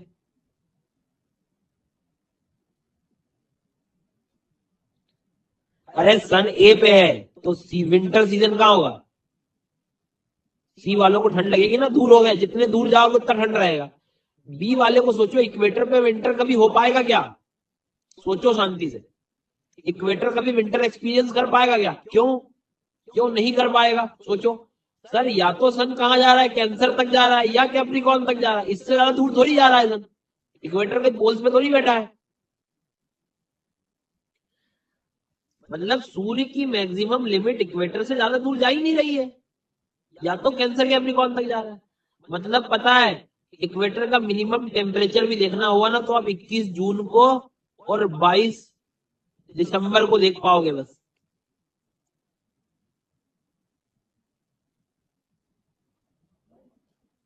देखो 21 जून को सनलाइट यहाँ होगा, इक्वेटर से मैक्सिमम दूरी हो गई। 22 दिसंबर को सनलाइट यहाँ होगा, इक्वेटर से मैक्सिमम दूरी हो गई, बस इससे ज्यादा और दूर कहाँ जा रहा है, जा ही नहीं रहा। यही वो टाइम होंगे जब मिनिमम टेम्परेचर होगा, पर इतने में ठंड कैसे हो जाएगी, मतलब आप खुद सोचो कि जब सन इक्वेटर पे होता है तो हमारे यहाँ इतनी ठंड थोड़ी लगने लगती, इतना डिफरेंस आता ही नहीं इतने लैटिट्यूड में। तो आपको ध्यान रखना है, इक्वेटर पर विंटर नहीं होगा भैया, और इक्वेटर पर टेम्परेचर मिनिमम देखना हो, मिनिमम टेम्परेचर ऑफ इक्वेटर कब होगा, मिनिमम टेम्परेचर इक्वेटर का कब रहेगा, 22 दिसंबर को और 21 जून को। क्यों, क्योंकि सन जो है कैंसर कैप्रिकॉर्न पे रहेगा, कैप्रिकॉर्न कैंसर पर रहेगा। समझ आई बात। मैक्सिमम टेम्परेचर कब रहेगा, जब सन वहीं पर रहेगा उन्हीं के ऊपर, मतलब 21 मार्च को और 23 सितंबर को। ठीक है प्रभु जी, यहां तक समझ आ गई बात, बहुत बढ़िया। इसी आधार पर हमारी पृथ्वी को हम हीट बेल्ट्स में 3 तरीके से बांट सकते हैं। आज की इस क्लास के बाद तुमको समझ आ जाएगा कि ट्रॉपिक ऑफ कैंसर और कैप्रिकॉर्न, कर्क रेखा मकर रेखा के बीच के क्षेत्र को हम लोग कौन सा जोन कहते हैं, ट्रॉपिकल। उष्ण कटिबंध, कटिबंध का मतलब होता है क्षेत्र, गर्मी जहां ज्यादा होती हो, उष्ण वाले क्षेत्र, क्योंकि सनलाइट इसी के बीच घूम रहा है साल भर। दूसरी बात, इसके बियॉन्ड 23.5 से 66.5 तक कहते हैं टेम्परेट जोन, शीतोष्ण कटिबंध, शीत भी है और उष्ण भी है। कैसे, जब सनलाइट नीचे चला जाएगा तो बहुत ठंड हो जाएगी, सनलाइट ऊपर आ जाएगा तो एक मॉडरेट टेम्परेचर हो जाएगा। तो टेम्परेट जोन 66.5 तक, और पोल्स में तो और बुरी हालत हो जाएगी सर, और वो चीज क्या हो गई, पोलार जोन हो गया। ठीक है, फ्रिजिड जोन हो गया। ट्रॉपिकल को कई बार टॉरिड भी बोल देते हैं कुछ बच्चे, टॉरिड जोन। अरे हाँ, अच्छा बता दिया, मेरे नोट्स पर टॉरिड लिखा हुआ है।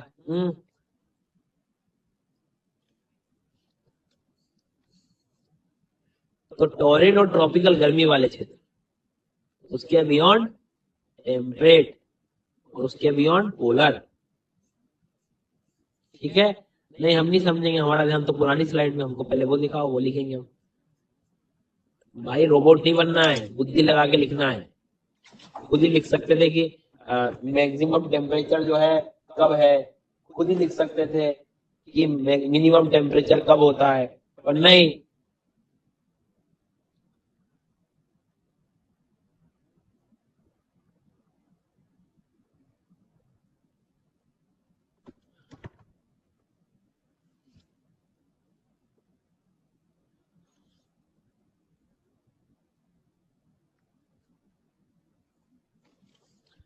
ठीक है। आपके पास दो दो चार्जर क्या कर रहे हैं, एक से मैं चार्ज हो रहा हूं, एक से लैपटॉप हो रहा है। और सुनना कुछ चाहोगे? चलिए इधर ध्यान दो।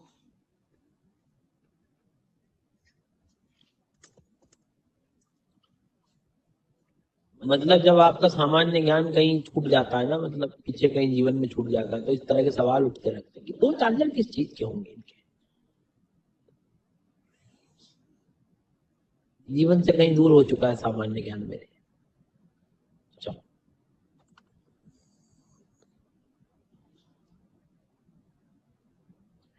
तो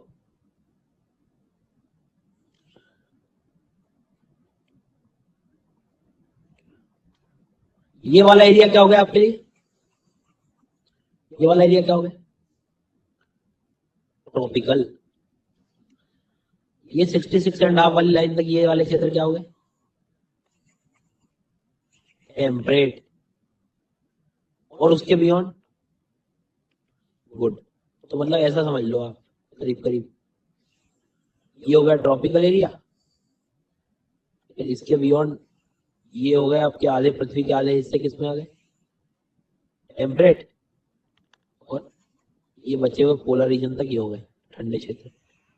पहली क्लास का मतलब अब आपको समझ आ रहा होगा कि कुछ बच्चों का तुरंत दिमाग चलाओ कि यार देखो ट्रॉपिकल रीजन में नॉर्थ अमेरिका कुछ हिस्सा आता है, साउथ अमेरिका कुछ हिस्सा आता है, अफ्रीका का तो मैक्सिमम पोर्शन इसी में आ रहा है, इंडिया का कुछ साउथ हिस्सा ट्रॉपिकल में आ रहा है, इधर एशिया का कुछ हिस्सा आ रहा है, ऑस्ट्रेलिया का नॉर्थ वाला हिस्सा आ रहा है। ये सब इमेजिनेशन उस पहली क्लास के बाद हो पाते हैं, नहीं तो मैं डायरेक्ट पढ़ाता तो तुम्हें मैप ही दिमाग में नहीं बैठता कि क्या है।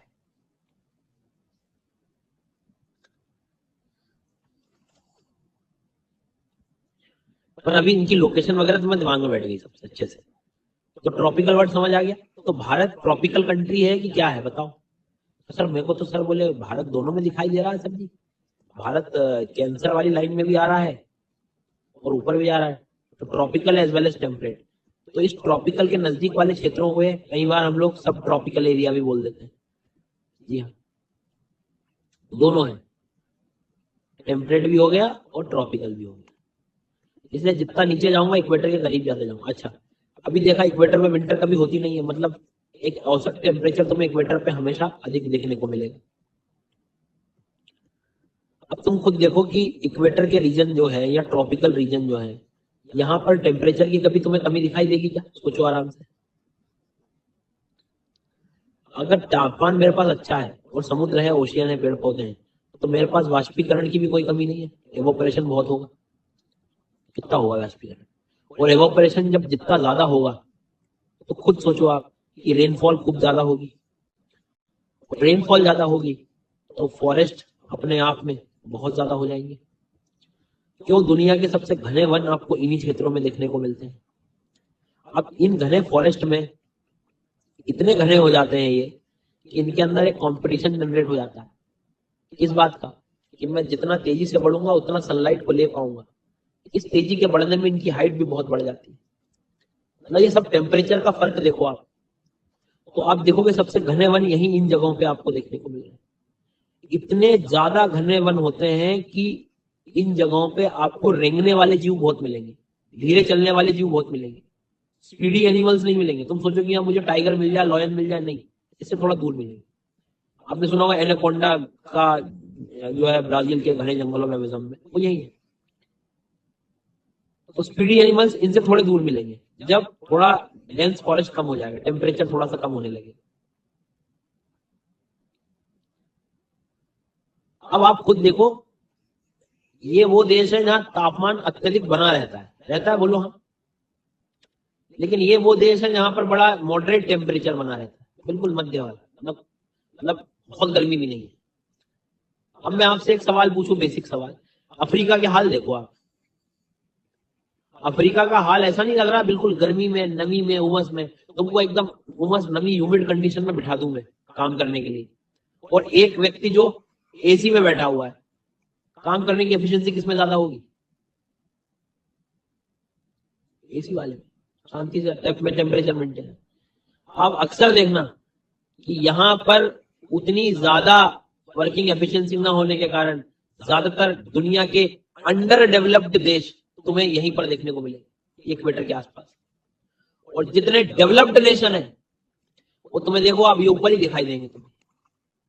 This is not only the reason, सिर्फ यही कारण नहीं है, बट ज्योग्राफी कैसे इंपैक्ट कर रही है वो तुम्हें सिखा रहा हूं कि जो देश इक्वेटर से जितने दूर हो रखे हैं, मॉडरेट टेम्परेचर में बैठे हैं, टेम्परेट रीजन में, उनको पास बहुत चांसेस है। मतलब एक बाहर का ये क्लाइमेट कितना इन्फ्लुएंस करता है काम में वो देखो आप। नहीं तो यहाँ अफ्रीका में इतनी गर्मी है, यहाँ इन जंगलों में क्या ही, कौन क्या, सब अंडर डेवलप्ड रीजन है सर।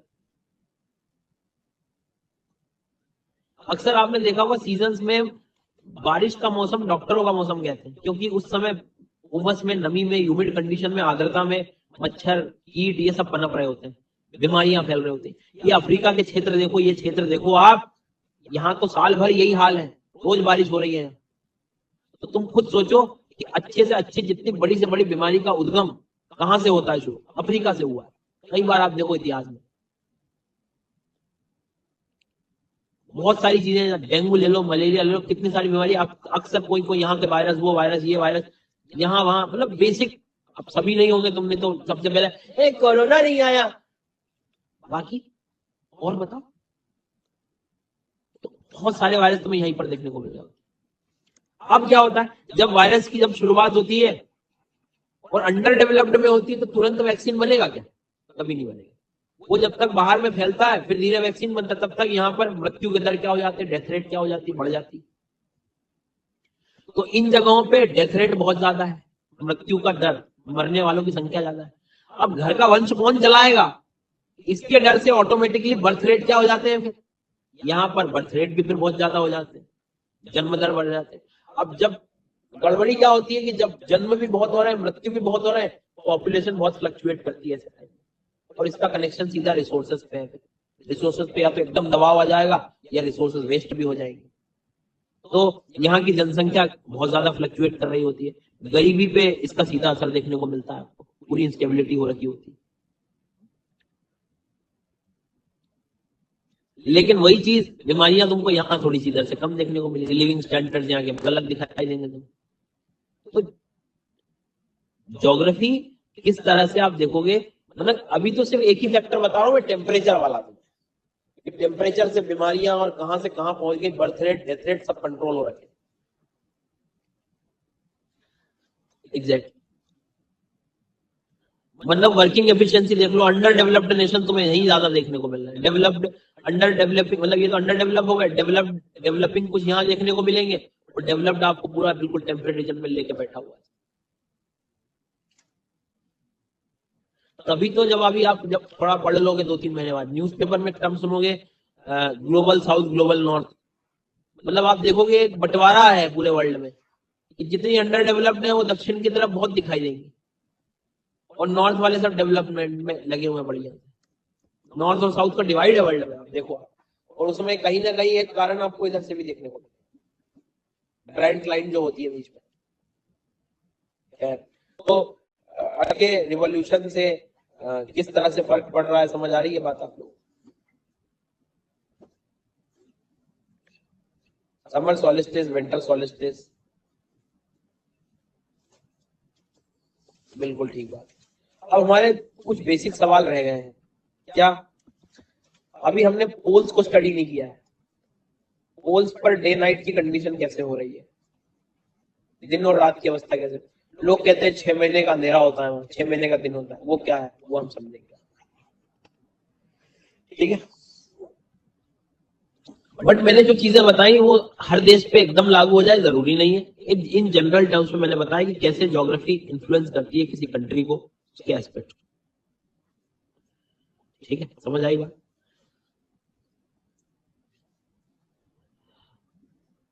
अब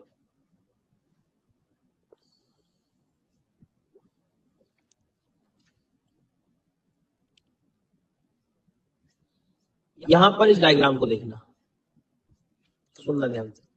ट्रॉपिकल शब्द क्लियर हो गया, टेम्परेट वर्ड क्लियर हो गया, पोलर जोन क्लियर हो गया, ट्रॉपिकल टॉरिड क्या होता है वो भी क्लियर हो गया आप लोग। बहुत बढ़िया, शाबाश।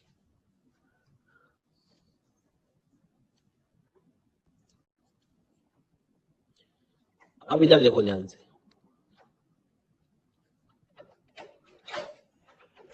तो मैं एक्सिस बना देता हूं। अच्छा, कभी फुटबॉल इमेजिन करी होगी आपने? फुटबॉल पे आप प्रकाश डालोगे तो एक टाइम पे पृथ्वी का आधा हिस्सा ही चमक रहा होगा, क्या कहते हो? पीछे साइड तो अंधेरा है, कि कोई नया जीवन है तुम्हारा कि इधर से लाइट डालूंगा तो ऐसा चला जाएगा, लाइट ऐसा चला जाएगा। ये तो फिर वो तुम मतलब कहीं जेसीबी की खुदाई देख के आए हो रिसेंटली, मोस्ट रिसेंटली। तो एक वर्ड होता है circle of illumination. What is the meaning of illumination? Illuminate कर जाना, जो बिल्कुल दीप्त हो, प्रकाशवान हो, रोशनी हो जिसमें।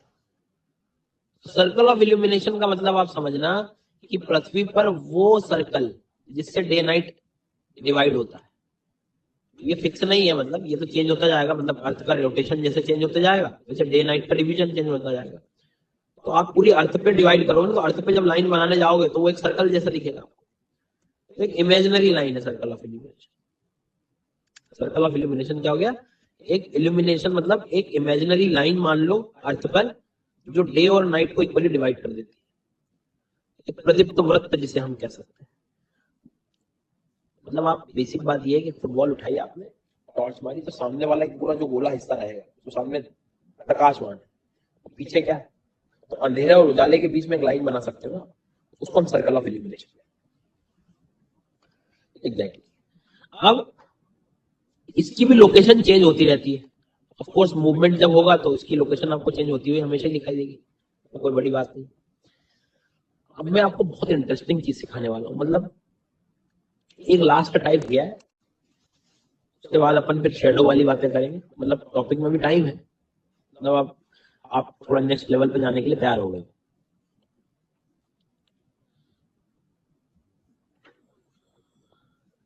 Kindly explain but longitude is a semi circle, how it becomes a circle. अरे प्रभु जी, ये कोई वैल्यू है क्या तुम्हारी? ये कोई वैल्यू लिखी है क्या मैंने?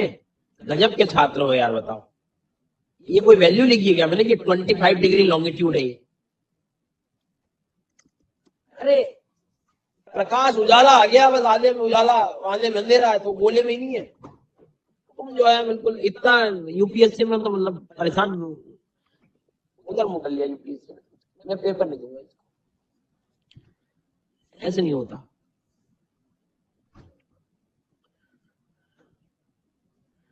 एक सर्कल है बस, है ना। अब सुनना, अब बहुत काम की चीज बता रहा हूँ, मजा आने वाला है तुमको।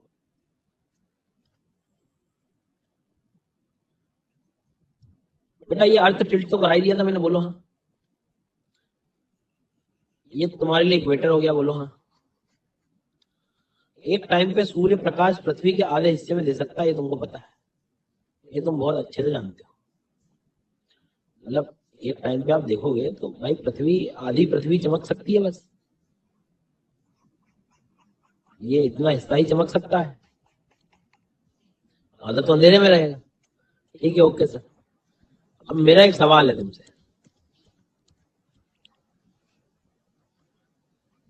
ये सन तुम्हें क्या लग रहा है, नॉर्थ हेमिस्फीयर में है कि साउथ हेमिस्फीयर में? जा कहाँ है? कैसे पता लगा तुमको साउथ में? भैया दीदी, भैया दीदी साउथ में लिख रहे हैं, मैं भी साउथ में लिख देगा। भैया दीदी, ये भैया दीदी ले डूबेगा।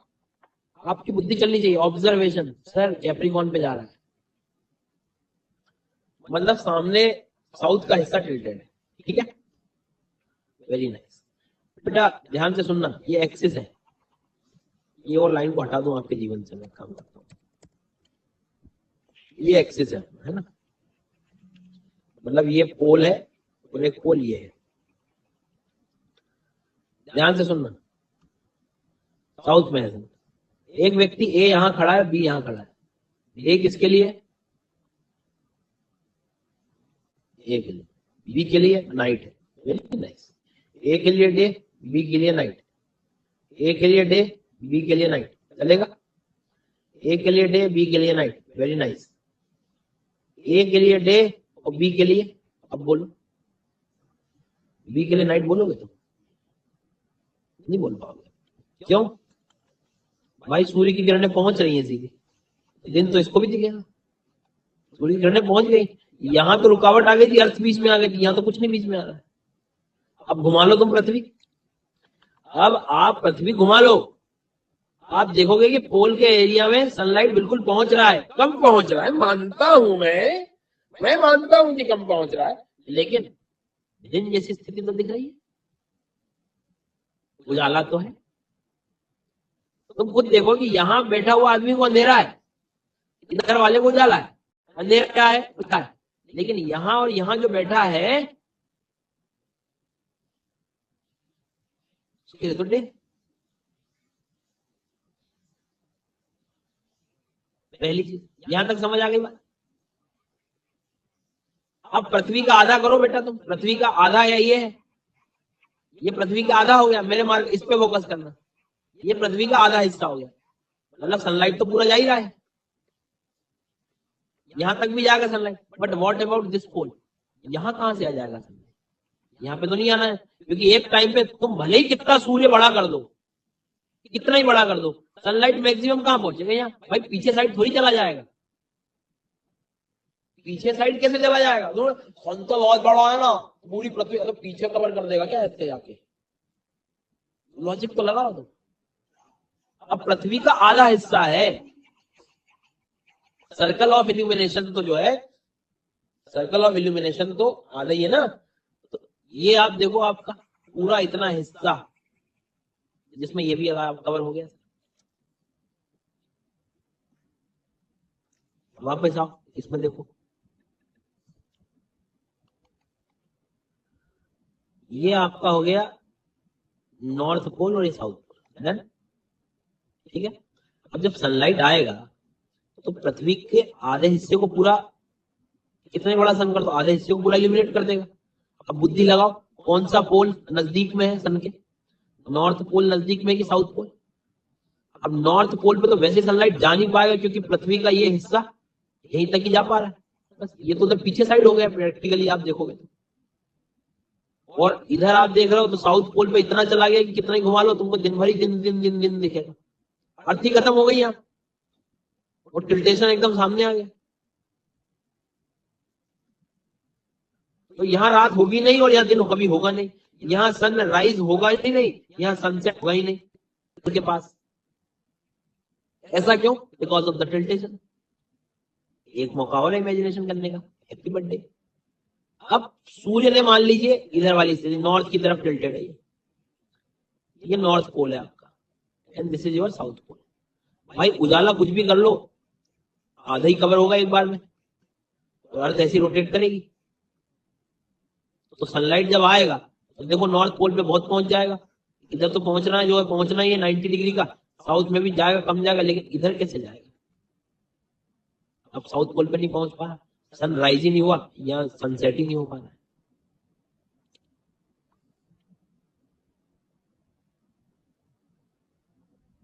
अब क्वेश्चन कैसे सॉल्व होंगे इससे? बैठा हूं ना मैं, एक ऐसी लाइन बताऊंगा, उससे तुम्हारा क्वेश्चन कभी गलत नहीं हो सकता। ब्रह्मास्त्र की लाइन तुम्हारे लिए है, देखिए आप। अरे यार तुम इमेजिन ही नहीं कर पा रहे हो, वही ट्रैक्टर वाले काम कर रहे हो। इधर देखो जरा, तुम खुद देखो, ये अर्थ है। पहले तुम एक बात बताओ मुझे, ये एक्सिस समझ आता है, तिरछा हुआ है, ठीक है। अब मेरे को एक बात बताओ, ये नॉर्थ पोल है और ये साउथ पोल है। अब बचपन से इतना तो बुद्धि, इतनी बुद्धि तो चलाई हमने कि एक टाइम पे पृथ्वी का आधा हिस्सा ही सूर्य से प्रकाशवान हो सकता है, ठीक है। कितना समझ आया? Well done. अब कौन सा हिस्सा सूर्य के सामने है बताओ। अभी अर्थ को रोटेट मत करो, मत घुमाओ, फिक्स रखो, नॉर्थ वाला सामने, ठीक है।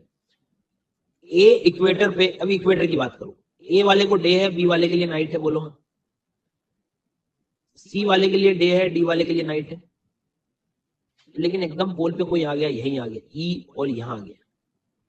अब बताओ, पृथ्वी के आधे हिस्से में वो इधर ही आ गया, बिल्कुल झुकाव के कारण, इधर तो डे हो गया। अब लेकिन इस टाइम पे आप देखो सनलाइट मैक्सिमम कहां तक जा सकता है, पृथ्वी के आधे हिस्सों तक। साउथ पोल तो बेचारा उधर अंधेरे में रह गया, वहां तो कुछ भी नहीं है, देखो। अब कुछ बच्चे बोलेंगे रोटेट तो हो रहा है ना, हाँ तो रोटेट हो रहा है, तो रोटेट ऐसे ही हो रहा है ना, बस इसी एक्सिस पे तो रोटेट हो रहा है, इसी एक्सिस पे रोटेट हो रहा है, सीधी थोड़ी हो गई रोटेशन के टाइम पे पृथ्वी। तो मतलब ये हिस्सा हमेशा घूमता रहेगा, हमेशा डे दिखता रहेगा इसको, और ये हमेशा घूमता रहेगा जो नाइट में ही रहेगा, और इधर के हमेशा जो घूमते रहेंगे वो डे नाइट होता रहेगा इन लोगों के। यहाँ तो सनलाइट ही नहीं पहुंच रहा और यहाँ दिन भर सनलाइट पहुंच रहा है, ऐसे इमेजिन करो। अब समझो इसको कि भाई पृथ्वी जो है इतना ही जो है प्रकाशवान हो सकती है ना, लाल रंग जितना मैं कर रहा हूं। अब उसमें देखो आप कौन सा पोल आ गया, पूरा नॉर्थ पोल पूरा आ गया, साउथ पोल बिल्कुल सनलाइट ही नहीं पहुंच रहा, और अब अर्थ रोटेट ऐसी करती जा रही है। इसके लिए जब अब सन इधर आएगा तब साउथ वाले के पास दिन हो जाएगा और ये फिर अंधेरे में चला जाएगा, दूर हो गया ये।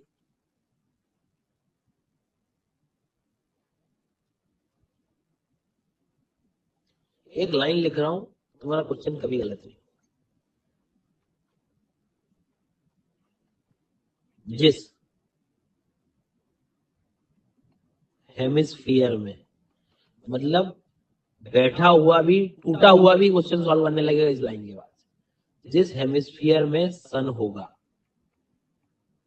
फील कर लो बेटा, नहीं रुक जाओ, जिस हेमिस्फीयर में सन होगा उस पोल पर डे होगा, सीधी बात है। मतलब क्या,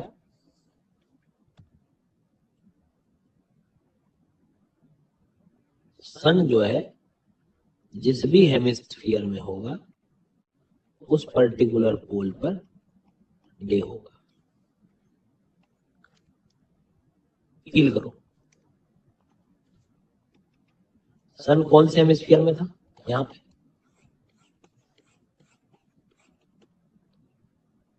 नॉर्थ। यहां कहां है sun, south. So the location of sun decides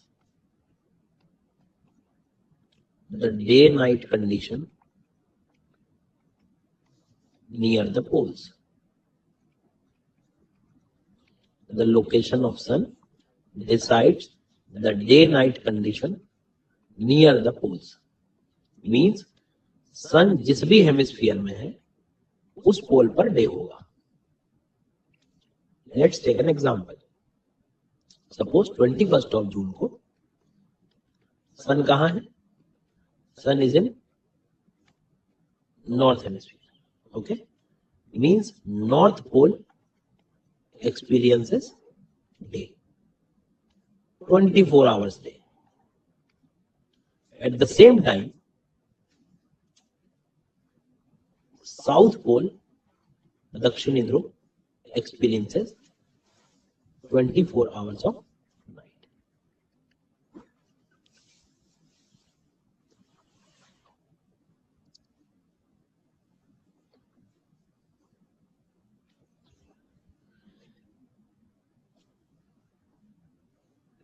देखो ध्यान से, ये समझाना चाह रहा हूं, ये अर्थ का एक्सिस है, देखो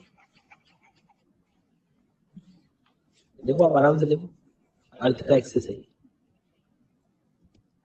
अब सनराइज आ गई है, सनरेज आ गई, खुद देखो शांति से आप कि कौन सा पोल सामने है, नॉर्थ। नॉर्थ पे सनलाइट आ गया, ये तो दूर हो गया, क्योंकि एक टाइम पे पृथ्वी क्या होगी, आधा ही तो कवर कर रहा है। अब कुछ बच्चे कहेंगे घूमेगी घूमेगी घूमेगी तो पृथ्वी, अरे भाई पृथ्वी घूमने दो। अब मान लो ये रोटेशन चल रहा है इसका, ऐसे ऐसे तिरछी घूम रही है वो, तो ये घूमती रहेगी ऐसे की ऐसे, यहीं का यहीं, ये हिस्सा यहीं का यहीं घूमता रहेगा। चेंज जो हो रहा है वो क्या हो रहा है, जब ये रिवॉल्यूशन के दौरान, तब जब सन यहां पहुंचेगा नीचे, तब ये कवर हो जाएगा, उधर से जब सामने आएगा। तो ये 24 आवर, अब देखो ना, ध्यान समझना, ए वाले आदमी के लिए क्या है, ए वाले आदमी के लिए डे है, बी वाले के लिए नाइट है। ए के लिए डे है, बी वाले के नाइट है। ए के लिए डे है, बी वाले, but what about A and B near the poles after 66.5? Arctic circle और अंटार्कटिक सर्कल के बाद या तो डे है या तो नाइट है, सीधी बात। इसके लिए तो पूरा डे हो गया, इसके लिए पूरा नाइट हो गया। तो वो जो लिमिट है वो 66.5 की लिमिट है, उसके बाद डे या तो नाइट।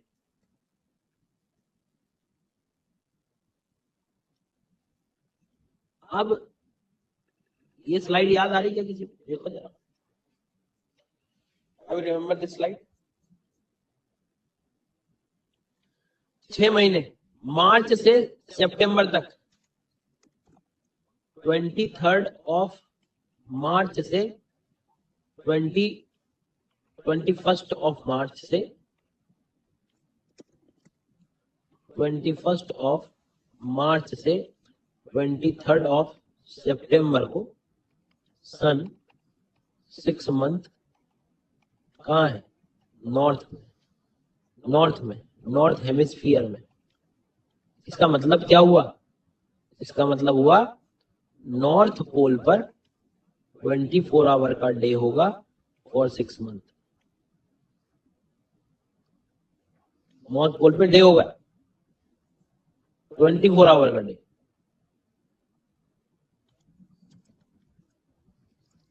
खुद देखो ना, नॉर्थ हेमिस्फीयर में 6 महीने सन है, तो नॉर्थ पोल पे 24 आवर्स का डे हो गया। और साउथ पोल पे इस टाइम पे नाइट हो गई। इस बात को और तुम समझ सकते हो कैसे, 24 आवर डे का मतलब सन सेट होगा ही नहीं और यहां सन राइज ही नहीं होगा। सनराइज ही नहीं होगा, no sunrise, no sunset for 6 month. 6 महीने यही हाल है ना, क्योंकि सन नॉर्थ में 6 महीने पूरा, भाई 6 महीने नॉर्थ में ही है ना पूरा सन। मतलब आप खुद देखो, वही तो समझा रहा था मैं कि यहां से यहां तक सनलाइट नॉर्थ में ही था, इधर से इधर साउथ में हो जाएगा।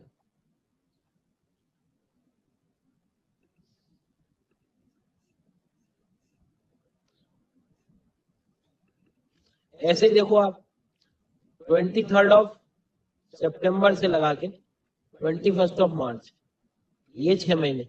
अब आप लोग बताओगे मुझे क्या होगा, सन कहाँ होगा, साउथ हेमिस्फीयर में होगा, होगा साउथ हेमिस्फीयर में, साउथ दक्षिण में होगा।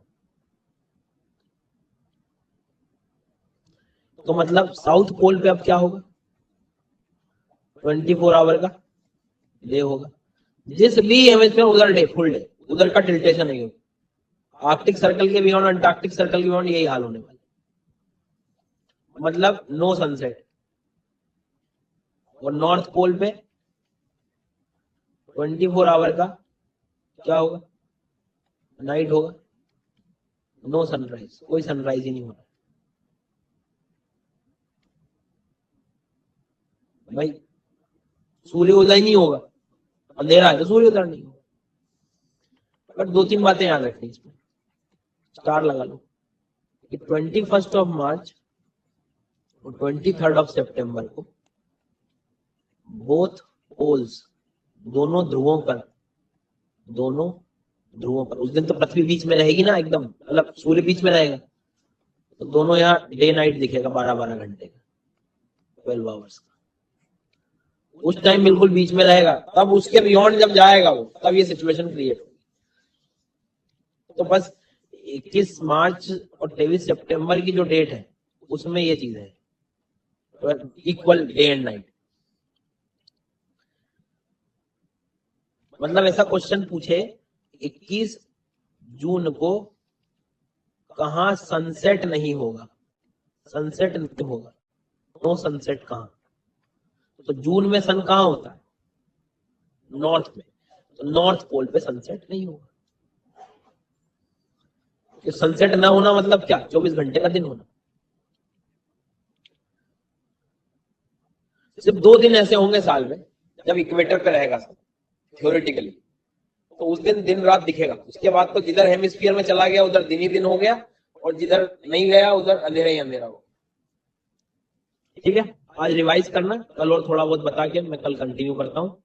बाकी और भी आपके जो चर्चा है, डाउट्स वगैरह कल डिस्कस करता हूँ। कल अपने मैं वर्किंग प्लेस पे पहुंच जाऊंगा तो काफी चीजें और बेहतर कर पाऊंगा। सब कल ड्राइव लिंक वगैरह सारी चीजें कल, प्लीज कल जो हो कल बता देना मुझे। कल एक वो फॉर्म भी सर्कुलेट कर दूंगा जिनके टेक्निकल इश्यूज वगैरह है क्लास को लेकर, वो वहां बता देना। Thank you.